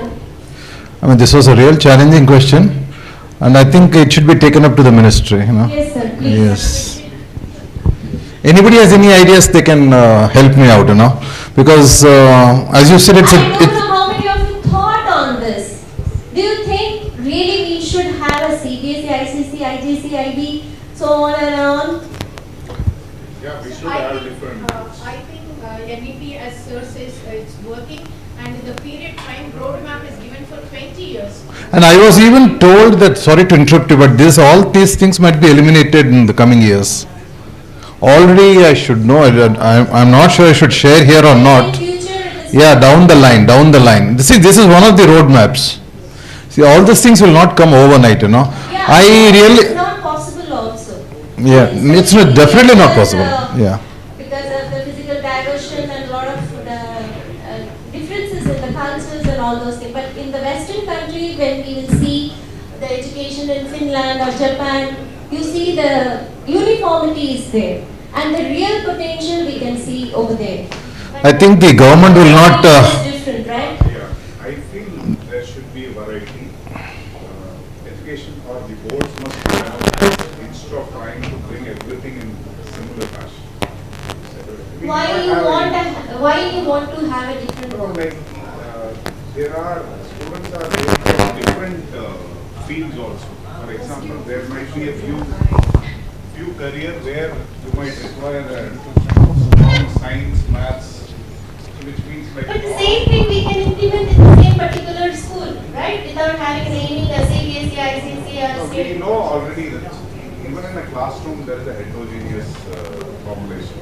So the learning level, environment, pace, everything is different. Yeah, you have. I think there should be a space for everybody instead of bringing everybody under one. Yeah, I was about to say that sir, as like how in a class we do have heterogeneous group in education because every child is different. Every individual is different. The capability and the capacity of the child is different. So, let this boards be the open for each child so that the child has the, freedom to choose where exactly the child fits into, whether it's ICSE, IB, CBSE, metric or, basics are going to be the same. There's education, there is no limit, it's infinite. Okay, basic science, a child is learning even the metric school, same concept, he is learning even in IB board. Okay, let these boards be different because what I feel is every board has got its own, way of delivering, structuring the education system. So that is what, there is again, it can be debated whether to have a similar board throughout India or whether to have a different boards. It can be debated because both has got its own advantages and disadvantages. Has got its own positive things and negative things. So it can be debated like how IIT and NEET, it is been now till, and today, again, it's not political. I'm not into any politics. Like, the languages are debated, whether in Tamil Nadu, if NEP comes, second language should be there as, Tamil or Hindi. Okay, so it has to be, it's what sir said, it's going to be 20 years down the line and they have given us a lot of time to, process it. So I feel this boards, Ma'am, I would like to add to this. Ma'am, I feel that uniformity is not the order of the day. Like, now it is all about disruptive education, ma'am. That is the new, it's a 21st century, 22nd century thing. I don't think, because, one size will not fit for all. And why should we talk about uniformity, ma'am? I think NEP has rightly put it, ma'am, they are trying to do something for the, smarter ones. Yeah, it paves way, there are provisions for that. I think we need to give them their own pace. We are talking about self-paced learning. I don't think we need to box and bring them. I think that's not going to be good. We are talking about multiple intelligence. We know that all of us do not possess. But my question is different. How to bring the potential among the students? Because few can afford ICSE, few can't. So who can't? How? Ma'am, boards doesn't matter at all. Even in the government schools, it's happening, ma'am. The reality is that, all these. School, we also visited. I don't know. Many principals have visited as an observer, national research observer 2-3 years before. I think everyone has visited, right? What is the reality when we went inside? We saw the 5 different classes under the one roof, one classroom. The 5 different classes. Means grade 3 student, grade 4 student, grade 5 student under one classroom, and it was handling by the one teacher. This is the real scenario. I got the opportunity to speak today, so I'm going to speak. There are exceptions. You're telling, no, the government schools also is there where the students can show their potential, isn't it? Ma'am, we have better things we can discuss. This is something beyond our. Yeah, this is beyond our control. It is not. That is economic group. What you are coming into is economic and non-economic. It is something money. It is related to money which is not under our control. So it is something, I mean, you are talking about the fee structures, the infrastructures, and education is beyond that. Actually, education is in Now, rather, now we have come up into the Gurukul system rather. Rather, I feel so with the big infrastructures, now principals and all striving for the Gurukul system. So, you know, it is beyond the structure, it's beyond the technology, it's Gurukul beyond. system is far better, I will say, which is now vanished. That is what, ma'am, it's everything is very debatable. You know, the process which. Hello to everybody. Whatever may be the board, okay, whoever may be the principal, whoever may be the teachers, it is only the mindset. So active learning, it depends upon the person, how do we take it? Perspective differs. So how we can do with an active learning? Yes, the child in a poor background, even some of the government schools, they are doing some active learning. They are also achieving some of the awards from the government and all those things. So let us consider this as an education for all. That is what NEP says, that one education has to come under a roof. So 20 years time it is given, so we all know that how difficult it is to get into it. So I feel that let us all think from my point of view, from our point of view, how best we can contribute towards that, and how best we can bring the active learning. Instead of telling that some of the people have really the industrial advertisement, which when they have given about the art integration and all those things, we talk about the pollen grains. Yes, when visually it is seen, you know, it is so beautiful that I can remember that. I was like that when I was in my school. If my friend is reading out the question answers, I feel much great. That was not quoted as a pure learning at that time, in 80s. But now we are bringing that as a pure learning. As Tushar sir and Francis sir, many of the eminent personalities spoke about the same thing. We have already done, we are doing it. But we are bringing in under a different category. So probably I think this active learning, we have to really think about it, how best the teacher get involved with the students and have an active learning. So involving the children and clearing the concept, not keeping a lot of assessment. Without knowing the children, they are doing assessment, we can assess the child. This is what the wonderful thing which CBSE has given exit card. So that is a beautiful thing, a teacher can assess herself or himself. So I think in that way we can take that forward. Poppy Rai, thank you so much. Thank you. Thank you. Yeah, I'll also add to that, like ma'am rightly said, NEP clearly talks of the change from perspective learning to personalized learning, and that is where which is also elaborated into self-directed learning. So when NEP is giving this kind of an opportunity for children, I think as pedagogical leaders, as a principal, I think we need to create that opportunity in each space within our own frame, and that is where we allow the child to blossom. So I think the onus lies in all of us. Absolutely.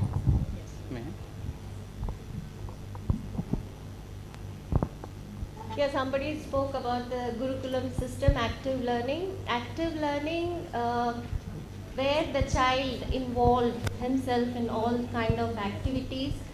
And I do believe when I am learning something through the book, I may forget.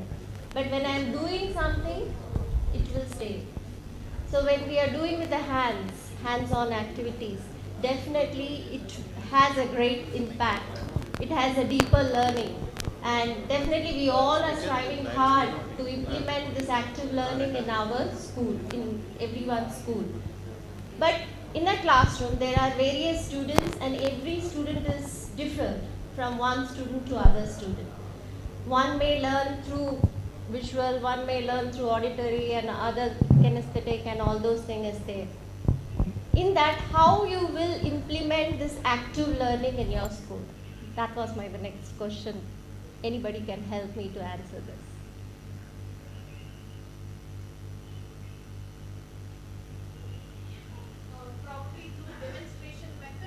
Instead of telling them this is the project, I think my voice is audible to everyone.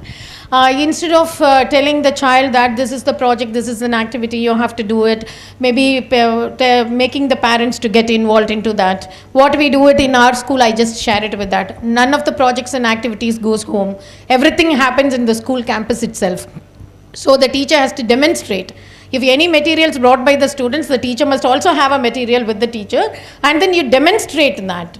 And when you demonstrate that, I tell the teachers that unknowingly do little mistake and ask the students, I think I'm wrong here, can anyone point out this? So you are indirectly, giving them, igniting them that yes, there is something. So I always tell, whenever the vendors or anybody, people, those are coming from outside, and I tell them, even the chrysalis people, I told them I will ask one or two unwanted questions where I feel that I'm not understanding it. So when you correct that, I demonstrate myself that, oh, I'm sorry, I didn't know. I've been in this profession for a longer period of time, but I've learned this. This is my reflective activities. This is one of the strategy which I adopt. That's why my team of teachers also, 6 years they are traveling along with me. None of them have gone out of the school. So they know that principal ke theriyalana accept pandranga. So we also have to accept it. Principle is not put in a quotation mark. Everybody is a human being. Everything kattrathu kaimanalavu. So we have to be in that attitude and doing. So probably the demonstration method involving the children to do that, that might help, I think. So this is my... A little bit, I'm sorry, I'm not an opposition leader. But ma'am, what you said, we also follow the same thing. Our project or work also not goes to home, because the project work is meant for the students, not for the parents. I too strongly believe in that. Madam, a chapter, now a topic or a chapter or a content, whatever you take, because we are first teachers and then the principals, okay, and when you, I feel so again, it's we talk so big things here about experiential learning, about the project-based method, about this method, that method. Madam, when practical comes after all, at the end of the day, your parents ask marks. Yes. Whether it's 9 to 12 board exams or come back to, so whatever again it is in our hand, we decide the curriculum. You can cancel some, board has not asked us or forced us to take up some of the topics you can next. But then after all, everything, of course, the child needs to understand, there's no doubt about it. And children are different. But I think so, one concept we can use many way of, demonstrate. Demonstration is also got a lot of 10. If you are, you're teaching league, okay, league we can teach in 10 different methods. Yeah, of course. That's true. Okay, so, and again, a teacher can't use all the 10 because the children are different. Right? A teacher cannot use All the 10 methods in a 40 minutes. 40 children of the group, and all the 10 methods the teacher is not going to use at the same time. And again, the teacher cannot given the time to use all the 10 methodologies for a field to teach lead. So you have to be a little practical. You have to balance your topic. You have to balance your chapter.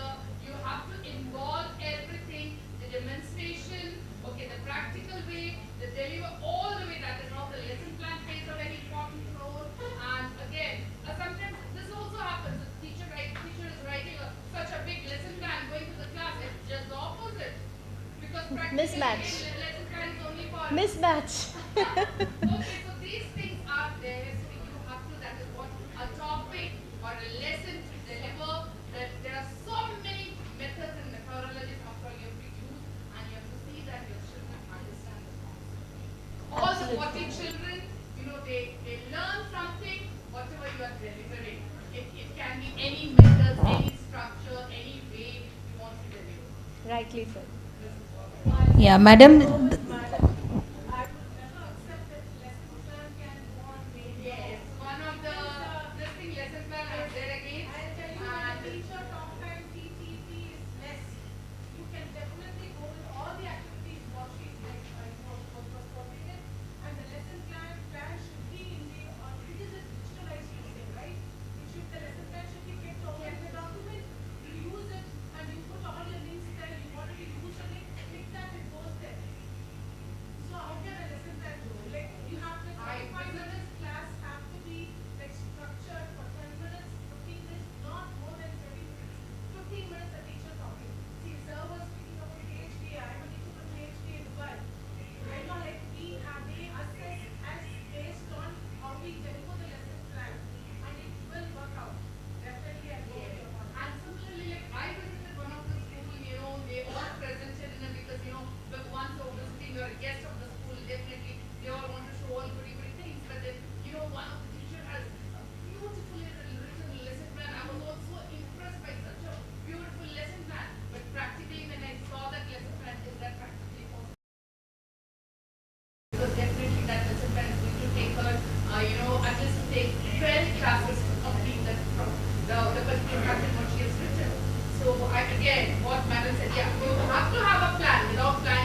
Yes, of course. Of course, you can structure your teaching, so they have to have a plan, but not exactly the paper plan kind of thing. But that's what should be the children. That is okay. For bottom line is that is what, the practical is something all very different.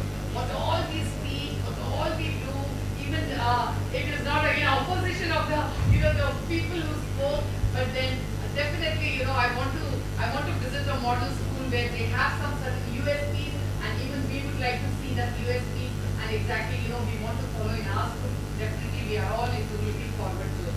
Very good. Thank you. End of the day, the core teaching should be there. Core teaching, which is, I really feel lot of stuffs nowadays. As a principal, every day some visitors comes with their product, teaching, learning product. I don't know whether you people are also facing that and you are also seeing that or not. I will never say no to them. I wanted to see what product is that and how it has to be implemented. I really wanted to explore. But finally I asked question, where to implement, how to implement. Where is the time? 8 periods, 40 minutes. I really don't know, but when I ask the vendor which school has opted this, he gives me more than 50 list. I really don't know whether really these schools are implementing such products in their day-to-day teaching practice, and why these products we need when teachers are there. That is also a strong question in my mind. Everyone is looking at you from behind, all the stalls. So you can repeat, no problem.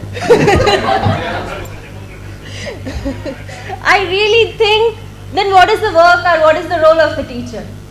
Isn't it? If everything will be replaced by new upcoming products, then what is the core? Product can replace teachers. Yes. Even I too believe, I too strongly believe in that. And the same thing I say to whoever comes to my camp. Half an hour I waste, means half an hour I listen to them, because I wanted to know in today's world what are the things that are going on. It should not be I should be behind, I should learn, but I will not implement. The robotics also can't replace teachers. So I hope everyone heard that vendors going to your school is no use. Even those, people knows, I think many of them have visited my school and my answer always will be like this. So I think every vendor, when they offer an opportunity, it's a part of a sickness of our system. That's why they have created a capsule. If we can cover that sickness, then I think we'll be self-sustainable and Atmanirbhar on our own. So we have to aim for that. Yeah, we have to be aim for Atmanirbhar instead of Nirbhar on someone.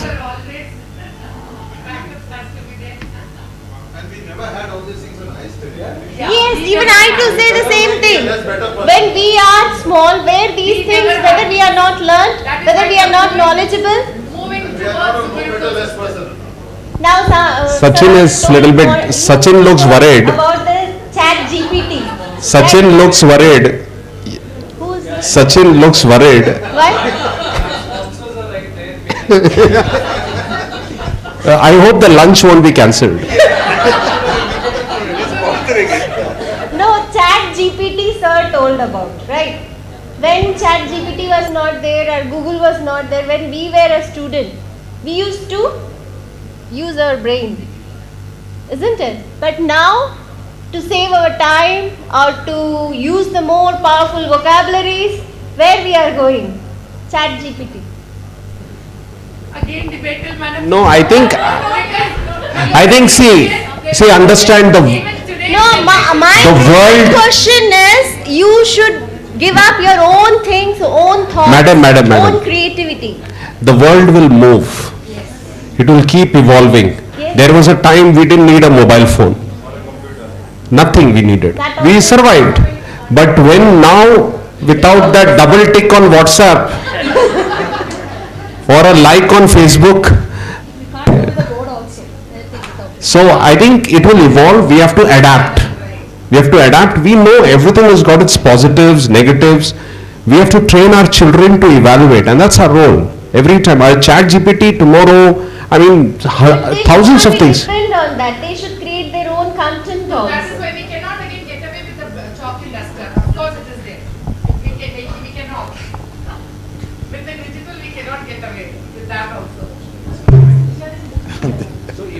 you stop, you will become irrelevant. You have to move to the world. Yes, we have to move with You the will world. become irrelevant. But this movement is in a positive way or negative way, that is my question. You can evaluate. It depends on the plans to use the mapping and structure. I have to use your brain to use it. You are given the child to explore it, then perceive the thing, it goes on. They are very fast. So technology is called a tiger by the tail. Yes. You know, you have it, you can't leave it now. Yes, absolutely. So we got a good narrative for your sponsor. Actually, without my knowledge, he called me and he told me to speak. Now he is worried why I called. Next time, no brain on it. Next time.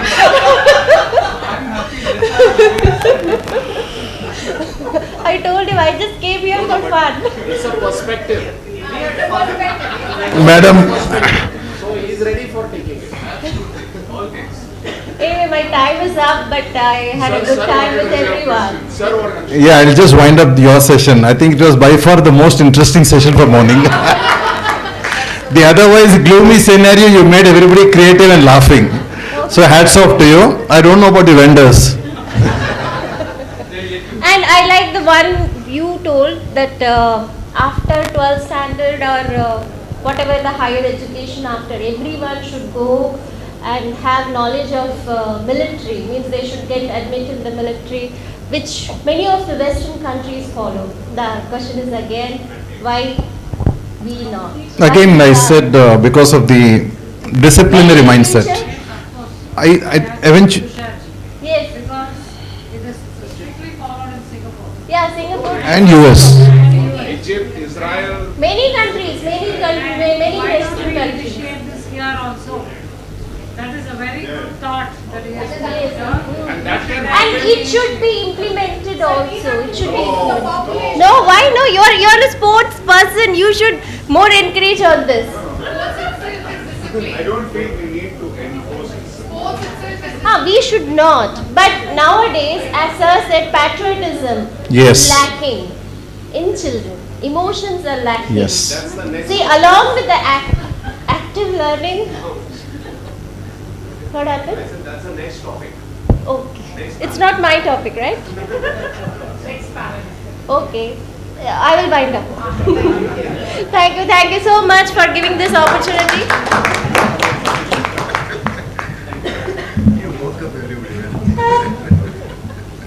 Thank you so much, ma'am. I think you all loud out laughter with discussing all these things. I think so. We had a good time, and we'll move on to the next session. And next, we have a special keynote speaker here for this event, and let me give a small brief about her. And Dr. Saranya T. Jaikumar is a prominent educational psychologist and an independent expert, and she has been a former member of Tamil Nadu Commission for Protection of Child Rights and visiting faculty at Voxdemi and Nitter, Chennai. Private psychological well-being practitioner specialized in children and adolescent psychology and cognitive behavior therapist. And she is a well-known keynote speaker and motivational speaker, and today we have her with us as our keynote speaker.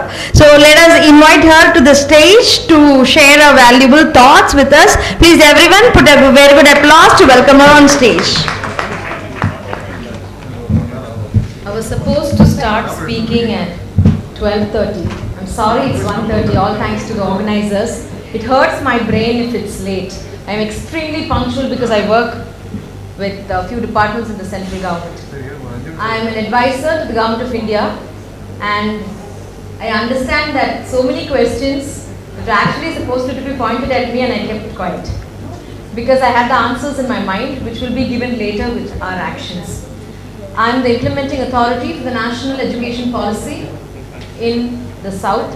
We've conducted many workshops across from a state that opposed National Education Policy completely, which is Tamil Nadu.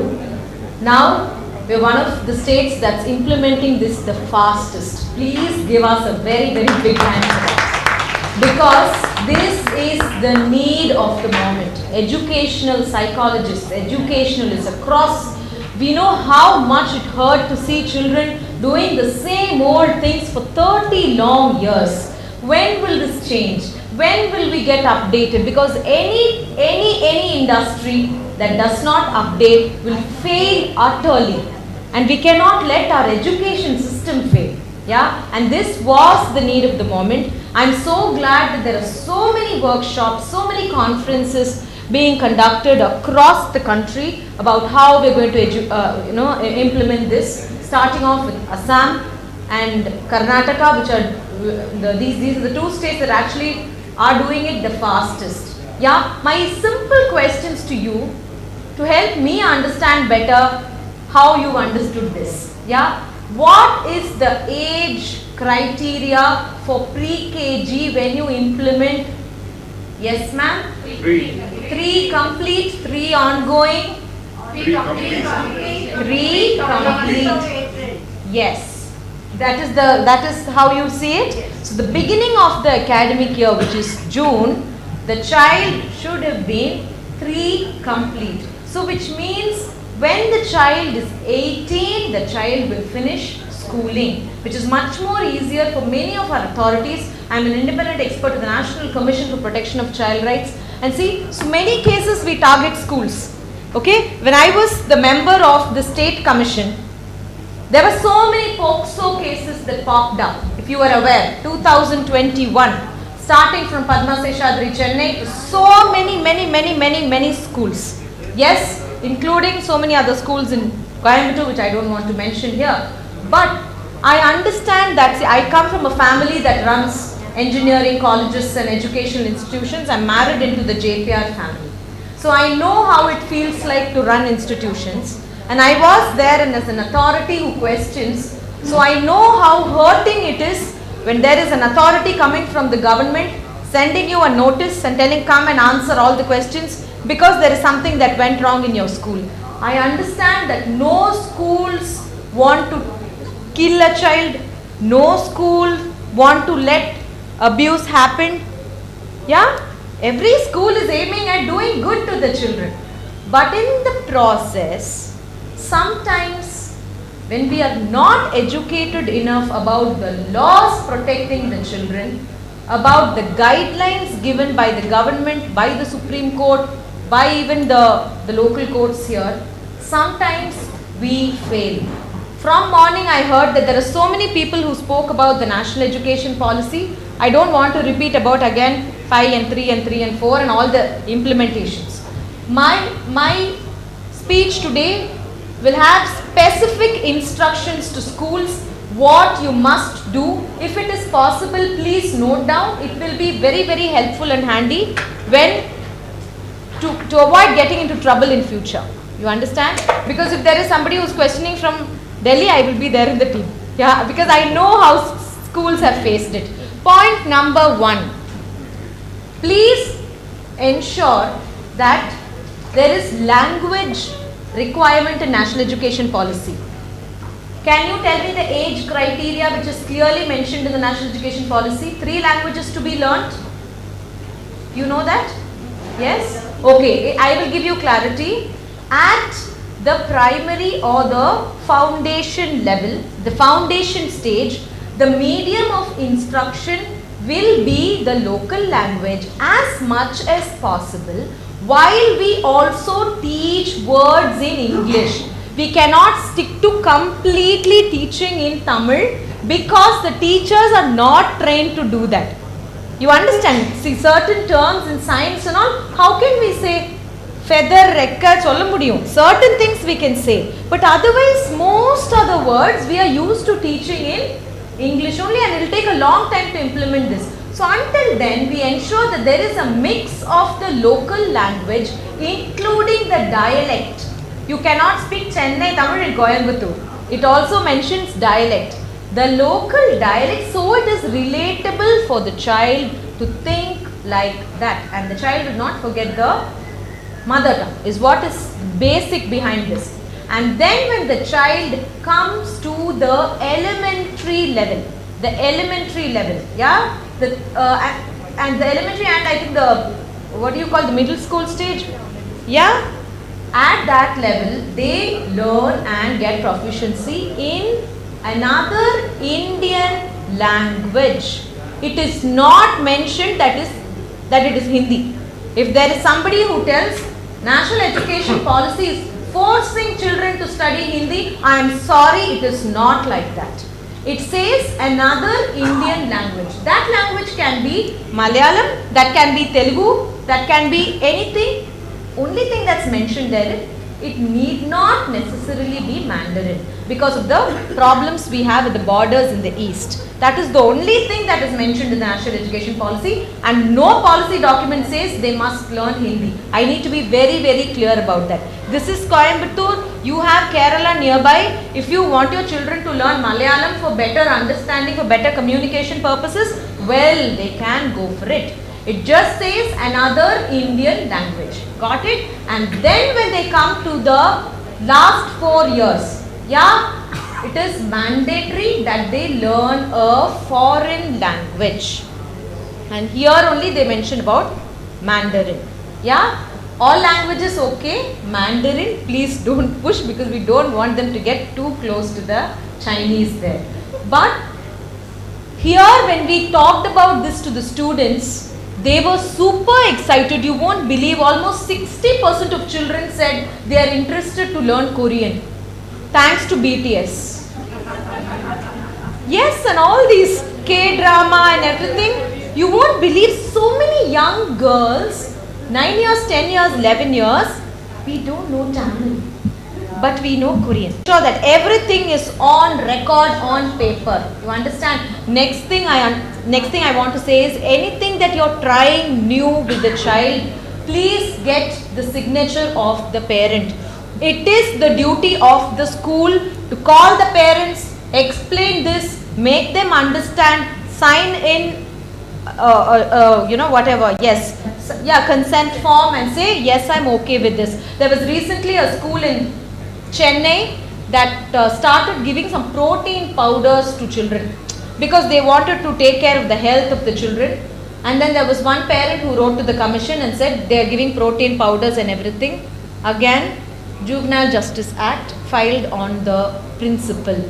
The decision was the management's, but again, principal. See, all this will help you be safe while you start executing new things because you are implementing the national education policy. You get it? And then importance to improving libraries in the schools, improving reading time of children. See, I don't know who spoke, somebody here on the panel was talking about making classes interesting. Yes, I agree, but the problem here is children's education is not matching their entertainment. Their entertainment is super fast, super colorful, super flashy, super noisy. Can you make education that interesting? You try to make it interesting and then there is this new game, new web series, new everything that's coming. How much only can you keep changing? Sometimes it's important to call the parents and say, reduce screen time of your child because it's hurting the child's brain in class. Don't let the child watch TV and eat because the hypothalamus is linking eating to watching TV. The child is able to swallow only if the child is able to watch TV. So in schools you all have TV in dining during the dining time. No, the child will not be able to eat the food brought from school because the brain will connect swallowing to watching TV. If there is no TV, child cannot swallow. So bringing up a child is not just the work of the school, just the job of the teacher. I am paying 2 lakhs fees and I am coming and putting this child in the school. You take care of my child. Why my child is not eating? There is a parent who comes and asks the teacher. So you question back and say what the child is doing. Saw this recent video wherein this play school child is beating another child very, very violently. It's caught on camera. You regular messages. Yes, all the schools. What is? I'm talking about CBSE, IB, ICSE, everything together. You don't have anything like that. See, that is the problem. From the government, what is happening? If we are coming up with guidelines, see, something is circulated here, right? The child policy. In the Madri, when we come up with policies, when we come up with guidelines, There is no one platform to reach you guys. We are able to do this with the government schools because we have a very, very clear system that connects all the government schools. Yeah, but we don't have, yes. Now we've got the district education authorities who connect. Yeah, see, they are already there, sir. CEO, DEO, எல்லாம் இருக்கிறாங்க. But they are using their list only to go on checkups and give you a thing. And now they have on the schools. Recently, they are, that's what I'm coming to. They are asked to connect, it is the mandate of the district education officer to connect all the schools. Primary, play school, international school, IB, CBSE, whatever, you name it a school, it has to be on that. And then if there is a guideline given, see there was a GO given by the government of Tamil Nadu, GO number 82, yeah, of 2021 that said every school must have a student safeguarding committee. Every school must have a complaint box. Every school must have a board displayed with numbers 1098, with the local police, with the management's number, the commission's number, the district child protection officer's number. Every district has a collector. Under the collector, there is a district child protection unit. Every district has this. And in this unit, there is a DCPO, District Child Protection Officer. Please write down. Please get in touch with this person. This person will help you in any case. There is a substance abuse case, there is an abuse case, somebody is threatening any child in your school. Immediately inform the authorities. This is the only way to protect yourself. The shield, you understand? When we buy a TV, we go through the manual. When we have children, we have to know the laws and authorities that protect them. Otherwise, we are going to get into trouble at some point of time. And last but not the least, if I don't know how much time I have, please let me know how much time. Quickly, yes, finishing. Yeah, the last thing I'd like to say is, we understand that the national education policy is Indian centric, it's not world centric. We used to do things that's world centric, and that's why we had brain. Okay, we look at wow, nice things happening outside India, and the children want to go off abroad to study. But it's very surprising that there are so many universities abroad that are sending their students to India to come and do their research here. You go to Tiruvannamalai and see how many foreigners are doing research on that hill and what is lying under that hill. You go to Chidambaram temple, so many things. So the yes. So the national education policy says children will first learn about the local things. Locala enna irukku? Ennoda gramathula, ennoda townla. Example, children in Coimbatore. What is there in Coimbatore? Who are the eminent personalities in Coimbatore? What are the bodies in Coimbatore? Geographically, how is Coimbatore? And then they study about Tamil Nadu. And then they study about India. And then they study about the world. That is how NCERT has framed the curriculum. National Curriculum Framework has done this by getting information from Gram Sabhas, from block resource centers, etc. There was one person who was talking about government schools not being taken care of. I want to inform here that we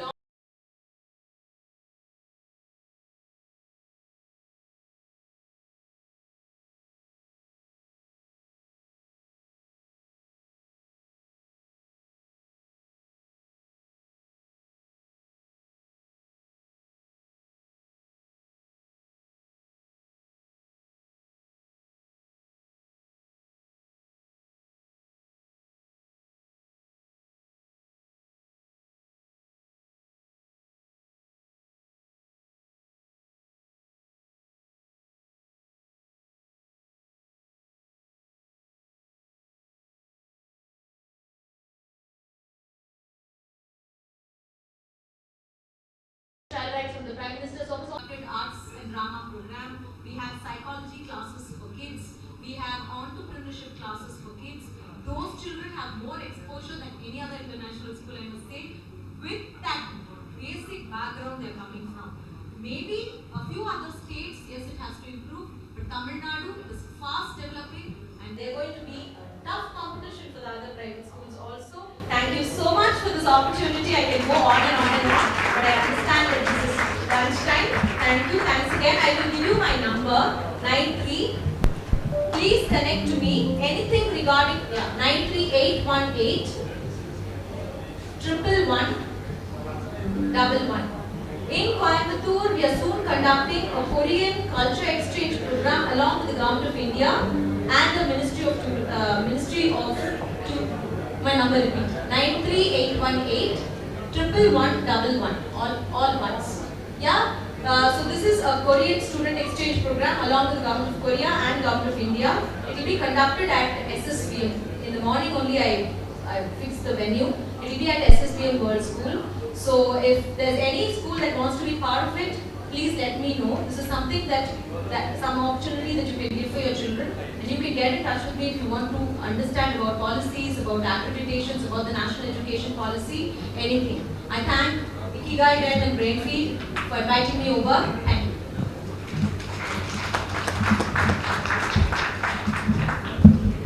Thank you so much, Dr. T. Jayakumar ma'am, for your wonderful keynote. Thank you so much. Thank you. This is the model school. And Model we'll school. go on to the It's called next Government of our Model School. Where is it? partners, It's there in Coimbatore also. I'll share the address. I would like to call upon Mr. Duresamy, MD, Director of NeoTouch, No, I'm asking you and where is the CEO location? of I will give you the Promotion, location. ma'am. It's all The stage residential. for the presentation. Yeah. Residential, the best.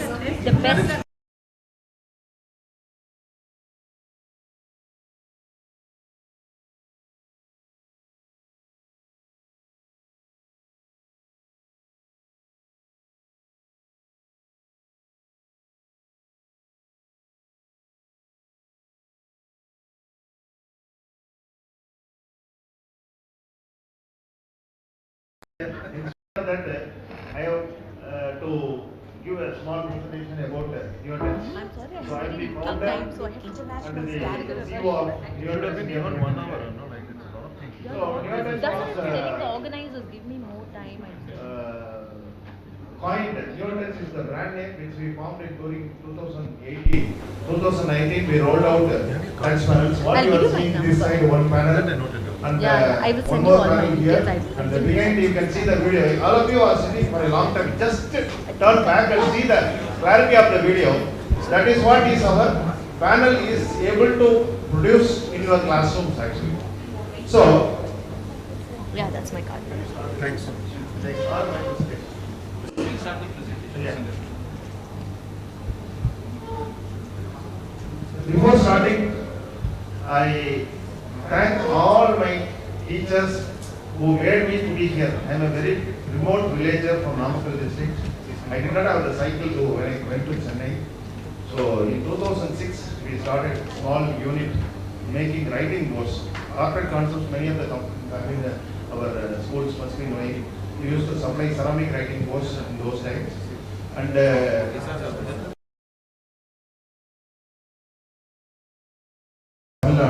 it is brand of you people and it is for India market and for the global. With that aspirations, we are working on it. Please move on to the next.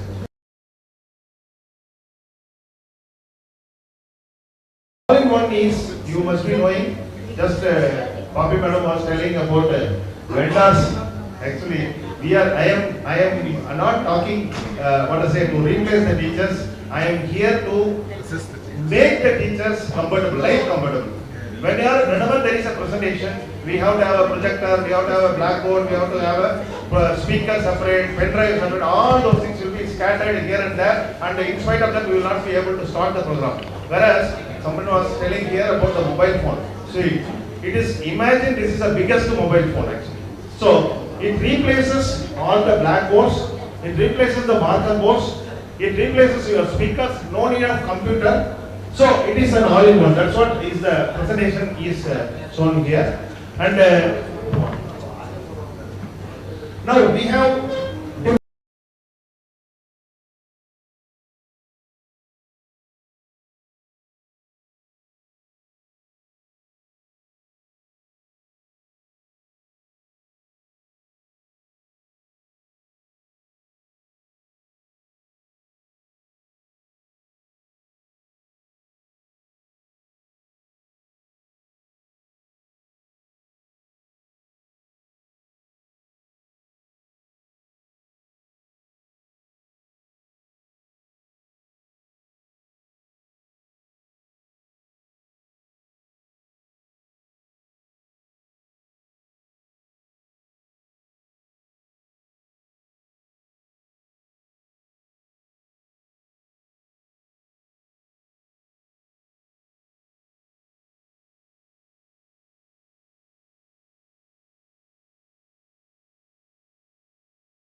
Madhiselvi madam who is using KG in the school, I think third time during the COVID period they purchased one panel, then later on they have purchased a few panels, this time again 7 panels. So they are replacing all the blackboards. Now one live customer, I am not showing someone who is using 50 number, somebody was using in some other location. I have a live testimonial here. And another one is Nananandhan sir, and I think I made him to convince, it took about 15 days actually. He took, even Samsung also came. He brought the Samsung and finally he has decided Neotex is better than Samsung. Hope, am I okay sir, right? So, what I am trying to say is, Indian is fighting, or you can say with the multinationals. This is the war against multinationals. Indian products has to go to global. With that aspirations we are working. I want all your, at least this part of teachers, principals and the correspondents to support Neotouch. So, we give 24 hours if there is any problem with your panel, we replace it in 24 hours. And good news is this part of the, institutions is we have opened recently an office in Coimbatore. We have an office in Coimbatore, Ganapati. So we can give you the support in 24 hours. I guarantee, we keep some stock of the products, we can take care of it. So that when it comes to the size, we have 3 different sizes. When you have 86, 75, you have 65, and 65, 75, 86, 98 and 110. We have different sizes we are having. And technology we can talk individually when required. Next slide. And you all know we need a Windows mini PC which we can put it behind this panel. So we make this thing PC ourselves. It is made in India, made in Tamil Nadu, made in Chennai product. And we give the guarantee for 3 years and 5 years, depends upon the need of the institution. Some will last 5 years, some will last 3 years. We give the guarantee, we mean it. There are some schools we have seen, earlier version of the panels, some of them were purchased and they are facing problem. One of the school is CEOA, we can check in Madurai. They have purchased 300 panels in 2018-19. Almost all the panels, this is a multinational brand, they have purchased. It is all lying. Now this year they have purchased 16 panels from us. We tell them, this is the end of sourcing from other brands. So Neotouch will be there. Our aim is, whenever we enter a school, we see it as a Namadenu, any school. All the classrooms we want to replace, we take care of the equipment. It is not your equipment, it is my equipment when it is in our campus. We mean it.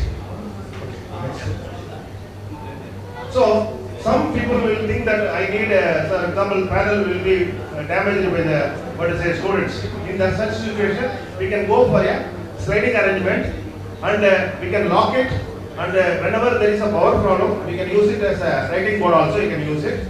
And so we can, this is me, and I have taken this photo in Air Force School, Bangalore. We have done 33 schools in Bangalore with AFS. So, suppose you need, we cannot fix it the wall, we can fix it in the stand, and we can move from one classroom to the other classrooms. And maybe initially you can try with a few, and wherever needed it can be used. So we can give it the stand. So that also we are manufacturing. So we come to the usage, we give it to the education, business, government and medical. So majorly we are supplying to education. So now this very important point I want to tell you. What is the difference between buying from a dealer or a channel partner and from the company? So when you are buying from the directly manufacturer or directly from the, without channel, if I am appointing some dealers, we have to give some margin to them, then again the cost will go. So you are buying directly from the OEM, so you are getting a price advantage. And when you are buying from a manufacturer, accountability will be there, responsibility will be there to take care of your interest. Another thing is brand promise. See, for me, if one message, now we were discussing here, any group is there, madam was asking, many teachers have, and many of you have got group. One message, Neotouch is not doing well. That is enough for the end of my life. So I have to go back to my village again with cycle. So I have come to city to be there. So we promise. We promise we will be with all the institutions wherever we enter. Whatever, no matter whatever it is, we will take this panel and we will give a new panel. That is what is the promise which I give it to all my support engineers. Now after sales suppose 24 hours, and then end of the day I want to give peace of mind to focus on your academic work and NEP work and other work. So we will take care of the technology. We will bring the latest technology. Now quickly we can tell you, we can give you the value for money, and then Neotouch has 100%, we have excellent client satisfaction. After sales support, training we will give how to use this product. Next. Then we have already installed 5,000 plus classrooms, satisfied customers.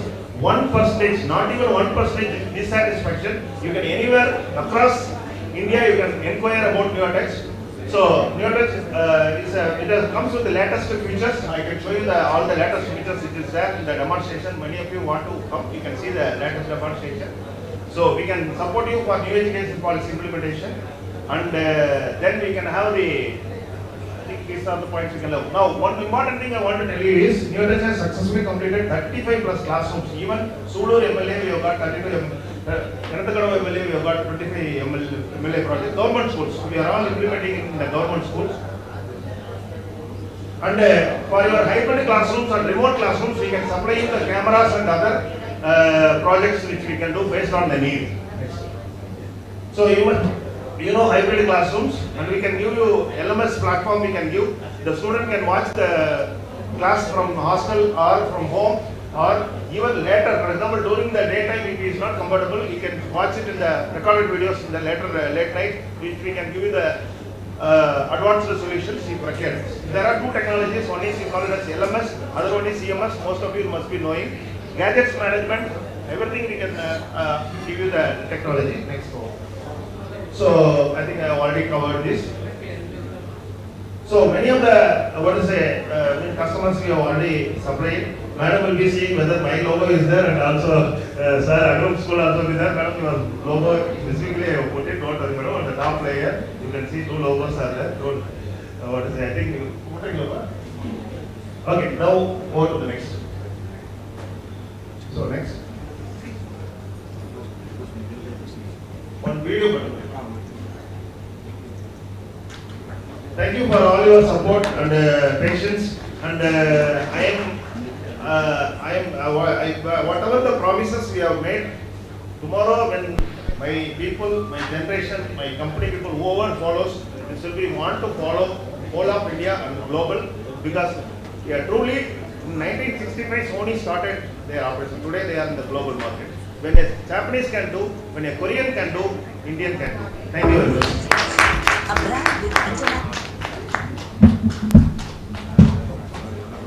Thank you so much, sir, for your presentation.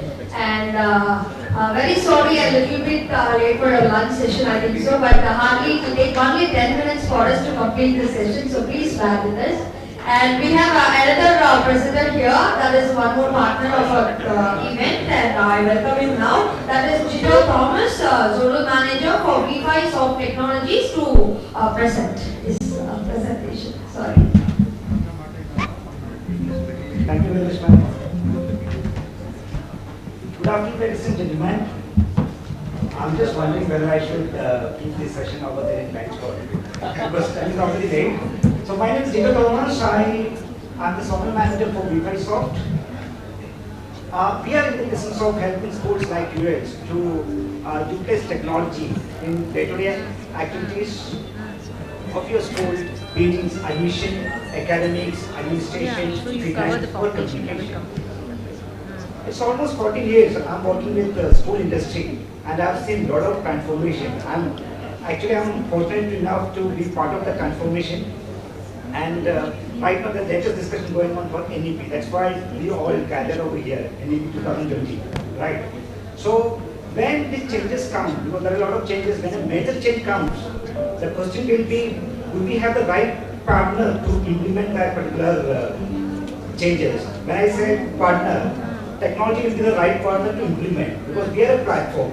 Because our product name is Marcus Pro, we are a platform where what we are actually doing, we are helping schools to implement your thing. When I give demonstration of our platform for the last almost 6 months, whenever I give demo, I used to get a feedback from school that your platform is NEP ready. It may be because of the infrastructure we built in our application. It could be, and also we are giving more focus on academics because there are a lot of analytical things. Whatever you want to give to the parents, whatever you want to give to the student, we are actually taking care. And our technology is scalable. Our platform is scalable where you can actually accommodate any kind of changes to the system, right? So let me start the presentation. I'll take you through how we have started and what exactly our company and what is our vision and mission. So Marcus Pro, that's our product name. It's a flagship product of Devisoft. And Marcus Pro, we have started in US in 2019 and we extended our service to K-12 school market in India by 2022. And as you know, it's only 1 year, but we are having a tremendous welcome in this country, and we have actually completed almost 25 to 30 schools at present, and we are working very good. And Marcus Pro is a cloud-based student information system with integrated LMS, manage all aspects of your school operation from one central system. That's very important, integrated system. And it's easily configurable, easily set up, and this is a platform schools to manage your own curriculum. When I say your own curriculum, you can prepare your own because curriculum is available and you can actually add your lesson planning. We are giving a platform to you. You can actually build, you can actually set that platform according to your requirement. I'm not giving a predefined platform to you to just put your lesson planning because schools will be having your own idea because your teachers are wise enough to do that thing. So we'll be giving complete settings in the front panel. You can make changes and you can make it in place, and we'll make sure that faster delivery of the same to the students as well as to the parents, and management and principal will be able to easily track the progress as well. Can you move to the second slide? Yeah. So I know that I'm having very little time, so I'm just quickly going through. So the main agenda, because when it comes to NDP as well, as you know that at this particular point in time, we are giving more importance to data privacy and protection. So we are ensuring that data privacy and protection, and we are having a unique feature of role-based access control, where management can or principal can define various levels of access to the system, because who has to see what kind of information, so that we can make sure that this important data will not go to the wrong hands. So that can be assured over there, and we do have individual dashboards where we are using analytics as well as artificial intelligence, where real-time data can be interpreted, because when you have a lot of reports, that may not be helpful to you. But when it's converted to using artificial intelligence and analytics, it is converted to in a good way where you can actually you can take decision on whatever you want to take decision. So that way we have to do that. And pre-defined reports and alert reports. I know that most of these systems will be providing reports. But what I'm promising is that you can create your own reports, whatever you want. And you can save the report and you can schedule the reports to daily, weekly, monthly, whereby you don't want to depend on any staff. Every Friday at 5 o'clock you want to get a report. Live report will be coming to your inbox according to that day. And when it comes to teacher substitution, because I know in the last 14 years, every principal used to tell me that it's very difficult to do the substitution. We are having easy way to substitute teachers after the timetable generation, and when we have this particular substitution, system can give you input that who is the right person to do the substitution. So that also possible with our software. Next again. So for the teachers, what we do is, as I told you, because they can do the effortless student data management, and very important, lesson plan and curriculum that can be associated, and according to your choice, you can actually rebuild entire system as per your requirement. And we are offering 360-degree view dashboards for every student, and we are also incorporate one new thing, that's push notification. You know that everyone knows in WhatsApp and push notification. Where here different, just like WhatsApp, whenever you send any kind of automated messages, maybe it could be email, it could be homework, it could be your announcement, whatever it is, when the parent gets a particular push notification, when they click on that particular notification, it will redirect to the page where they can take an action. Like you have an automatic reminder. When the reminder sent to the parents click on that, it will directly go to the fee payment page. From there they can utilize Google Pay, Bar QR, or net banking, whichever way they can make easy payment, and these messages can be downloaded. And And they can actually generate a lot of reports. Not only when I say report, people will be thinking that report cards. No, there are a lot of analytics based how their progress is going on their academics. There are a lot of analytic reports, consultant reports, report cards, and reports can be designed according to the school requirement for different classes as well. Now when it comes to parents, how they are going to enjoy, because we are providing a mobile application apart from the web portal access, where siblings will be decided in one app. They don't want to go, the teachers are also parents. There are so many cases, teachers are also parents, so one app they can actually work with, work as a teacher as well as parent. And where parents can do the online payment using any method, whatever method available in the public, whenever you go for any kind of booking, the same message we are providing through mobile application, and then the parents will be able to track everything, whatever the progress in their academics, their daily activities, everything can be tracked over there, and they can do direct communication. If the principals allow, they can do the direct communication through, like WhatsApp, they can do communication. And alert send push notification related to child's attendance discipline. We do have separate modules for discipline as well as health. We are very much, and that's the main reason why the principal is saying that we are integrating our platform. And this is just how to do this particular thing where we are actually allowing teachers to the mark entry, so for report generation, then attendance entry, daily homework, and so on. We are just next slide. And this is a parent mobile app view where they can see their schedules, announcements, events, timetables, their daily period information, everything can be seen over there, right? I'll just show you, because it will take only 2 minutes time, where I'll just show you a couple of screenshots of our platform. Can you just open that one paper image?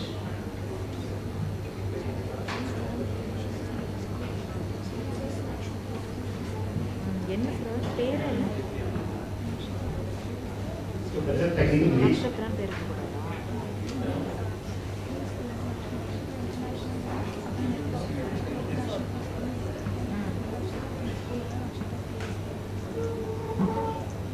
International என்ன வேணும்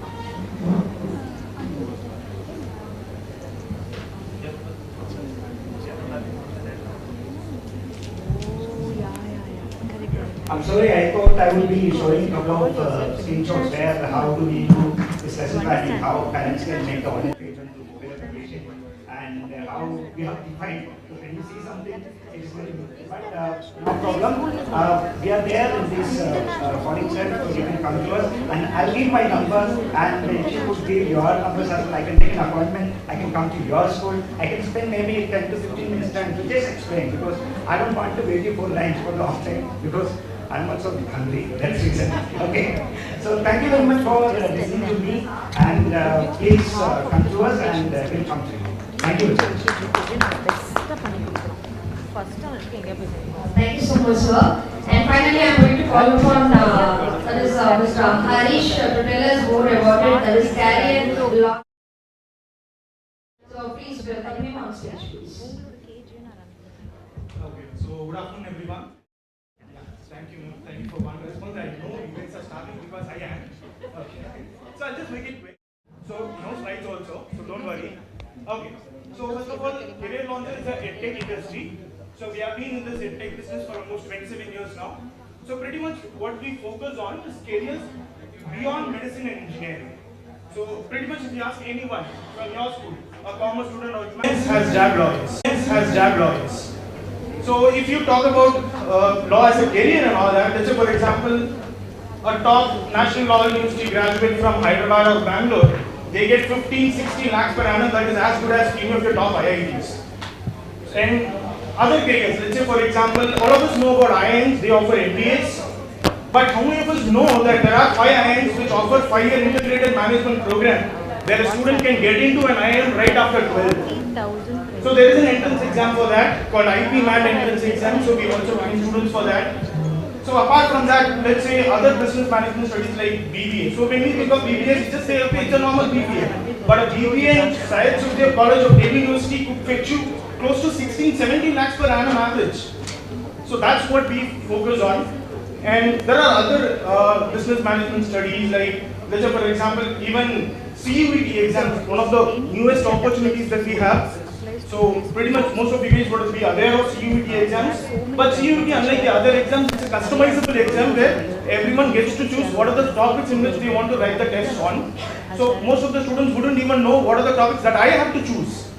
So there are multiple sections in that. So if given an opportunity, I'm sorry, I'm rushing, and you guys pretty much know what is the reason behind that. So if given an opportunity, we would be happy to give a seminar in your respective schools on what is CUET, what are the opportunities that we have in CUET. Let's say for example, BE Economics in St. Stephen's College has an average salary package of 20 lakhs per annum. That's not even few top IITs.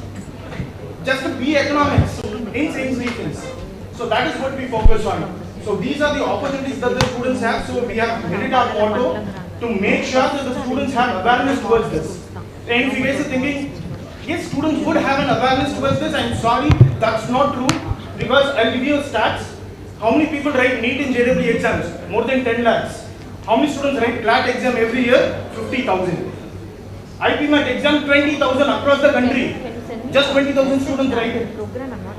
So that's the reason we are spreading awareness. So we focus on making the pie bigger rather than taking the bigger piece of the pie. So we want more students to take these exams so that a lot of students would have multiple career opportunities apart from the normal medicine and engineering that they are used to. So if given an opportunity, we'd be happy to give a seminar in your respective schools. And if you guys have any other doubts or if you guys want to know more about the things that we offer and the seminars that we do, so we'd be happy to interact with you. I'll be available here and my team is available there. Giving you the pamphlets, our numbers are also there. So please do connect with us and thank you again for giving this opportunity. Thank you. Thank you so much, sir, for your presentation. And now it's a felicitation time. So we received immense support from many people and organizations to get this conclave done. And so we would like to show our small gratitude to them. So for honoring them, I request Mr. Brahma and also Mr. Murali Krishna sir to come forward to the stage, please. And first, I invite our guest of honor, Tushar Artikanik sir, correspondent at Rustic Kanik Groups of School. So I request Mr. Brahman sir to honor him with a shawl and with a momentum. Yes, with all your claps, please, you can give a very good applause and claps for our special guest of honor of today's event. And next, I invite Dr. Saranyati Jaikumar, educational psychologist, to come forward to the stage. Thank you so much for accepting our invite and coming here and made this event a very grand success. Thank you so much. And next, I invite Mr. Francis Joseph, Executive Director from GEMS Education India.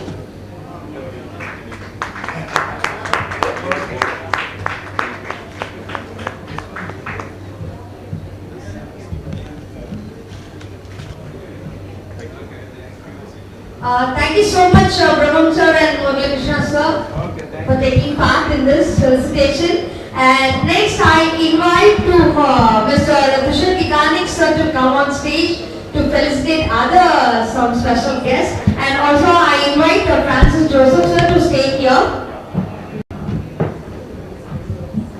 And now I call upon our special guest, that is a special moderator here, who done a very good session, that is Neti Srinivasan sir, Education Management Consultant.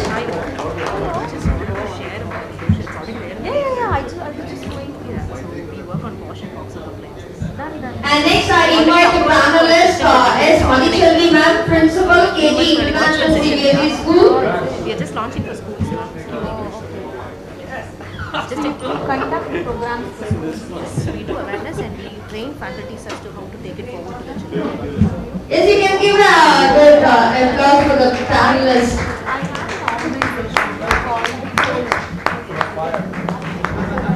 And next I invite Shalini Nair, Principal Kikani Global Academy, to come on stage.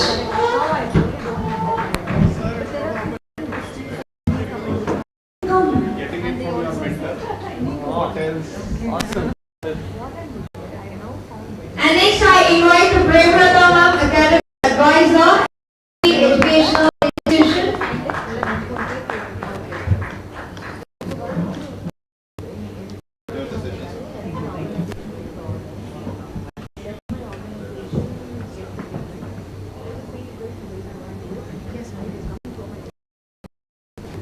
Next, I invite Jnana Pandita Muthuswamy, Principal, Arun Public School.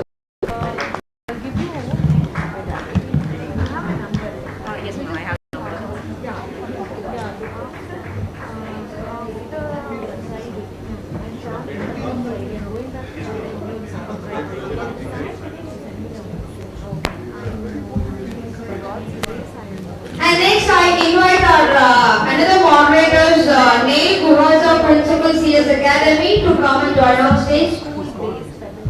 And I invite Poppy Roy ma'am to come on stage, please.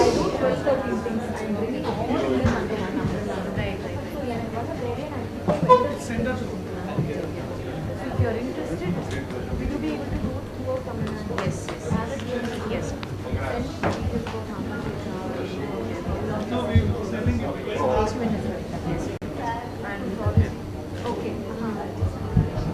Thank you so much, Krishna Kikanik sir and Francis Joseph sir, for making this felicitation in a grand manner. Thank you so much, sir, both of you. And next I invite Mr. Neti Srinivasan sir to come and honor our special sponsors here. First, I invite Edutech India Private Limited, our event partner, to come on stage, please. And they are the pillar of support for this event, so I request to come and join on stage. And next, I invite Aravali LLP, our another event partner, to come and join on stage.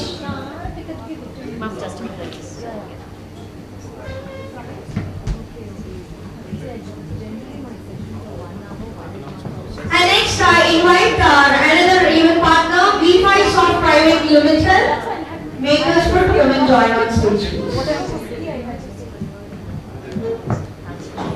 And next I invite XQ Video Lab, our another event partner, to come and join on stage.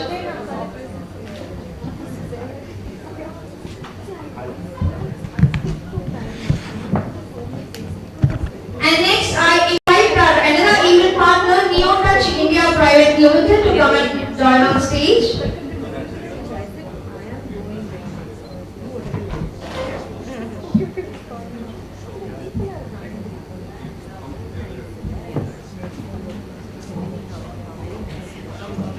Exclusive legal advisory specifically for education. Yes, you sir, You please. have an opening in that domain also, you'll be able to help. Are you specialized? Do you have a diploma in this? So next I invite Dia Edulabs Private Limited to come and join on stage, ma'am. JJ Fox, so everything they are doing. Yes. Yes. எல்லாத்துக்கும் ரொம்ப பசியான நல்ல class வர மாட்டேங்குது இல்லையா ma'am? Yes. I think you have finished your lunch, ma'am. That's why I'm laughing. Thank you, ma'am. Thank you so much.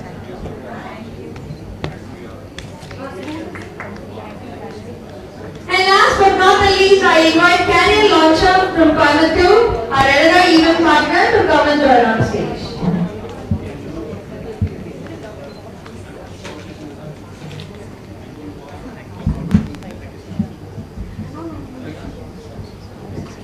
Thank you so much, sir, for joining us on stage for this presentation. And now, last but not the least, now we have come up to the wine session. So now I request Murali Krishna sir to present vote of thanks. Okay, so I'm not going to add more minutes into this. I just want to say thank you from the bottom of our hearts. I'm sorry for the delay, but you have been a wonderful audience and it couldn't have been better without all of you. So thank you very much, each and every one of you. I'm not going to take your names now because I know I'm going to get thrown out from here, but thank you very much. Thank you so much. I look forward to working with you all. And thank you to Mr. Brahman, our partner. Thank you, sir. Brahman, sir. Where is he? So thank you so much everyone from our end.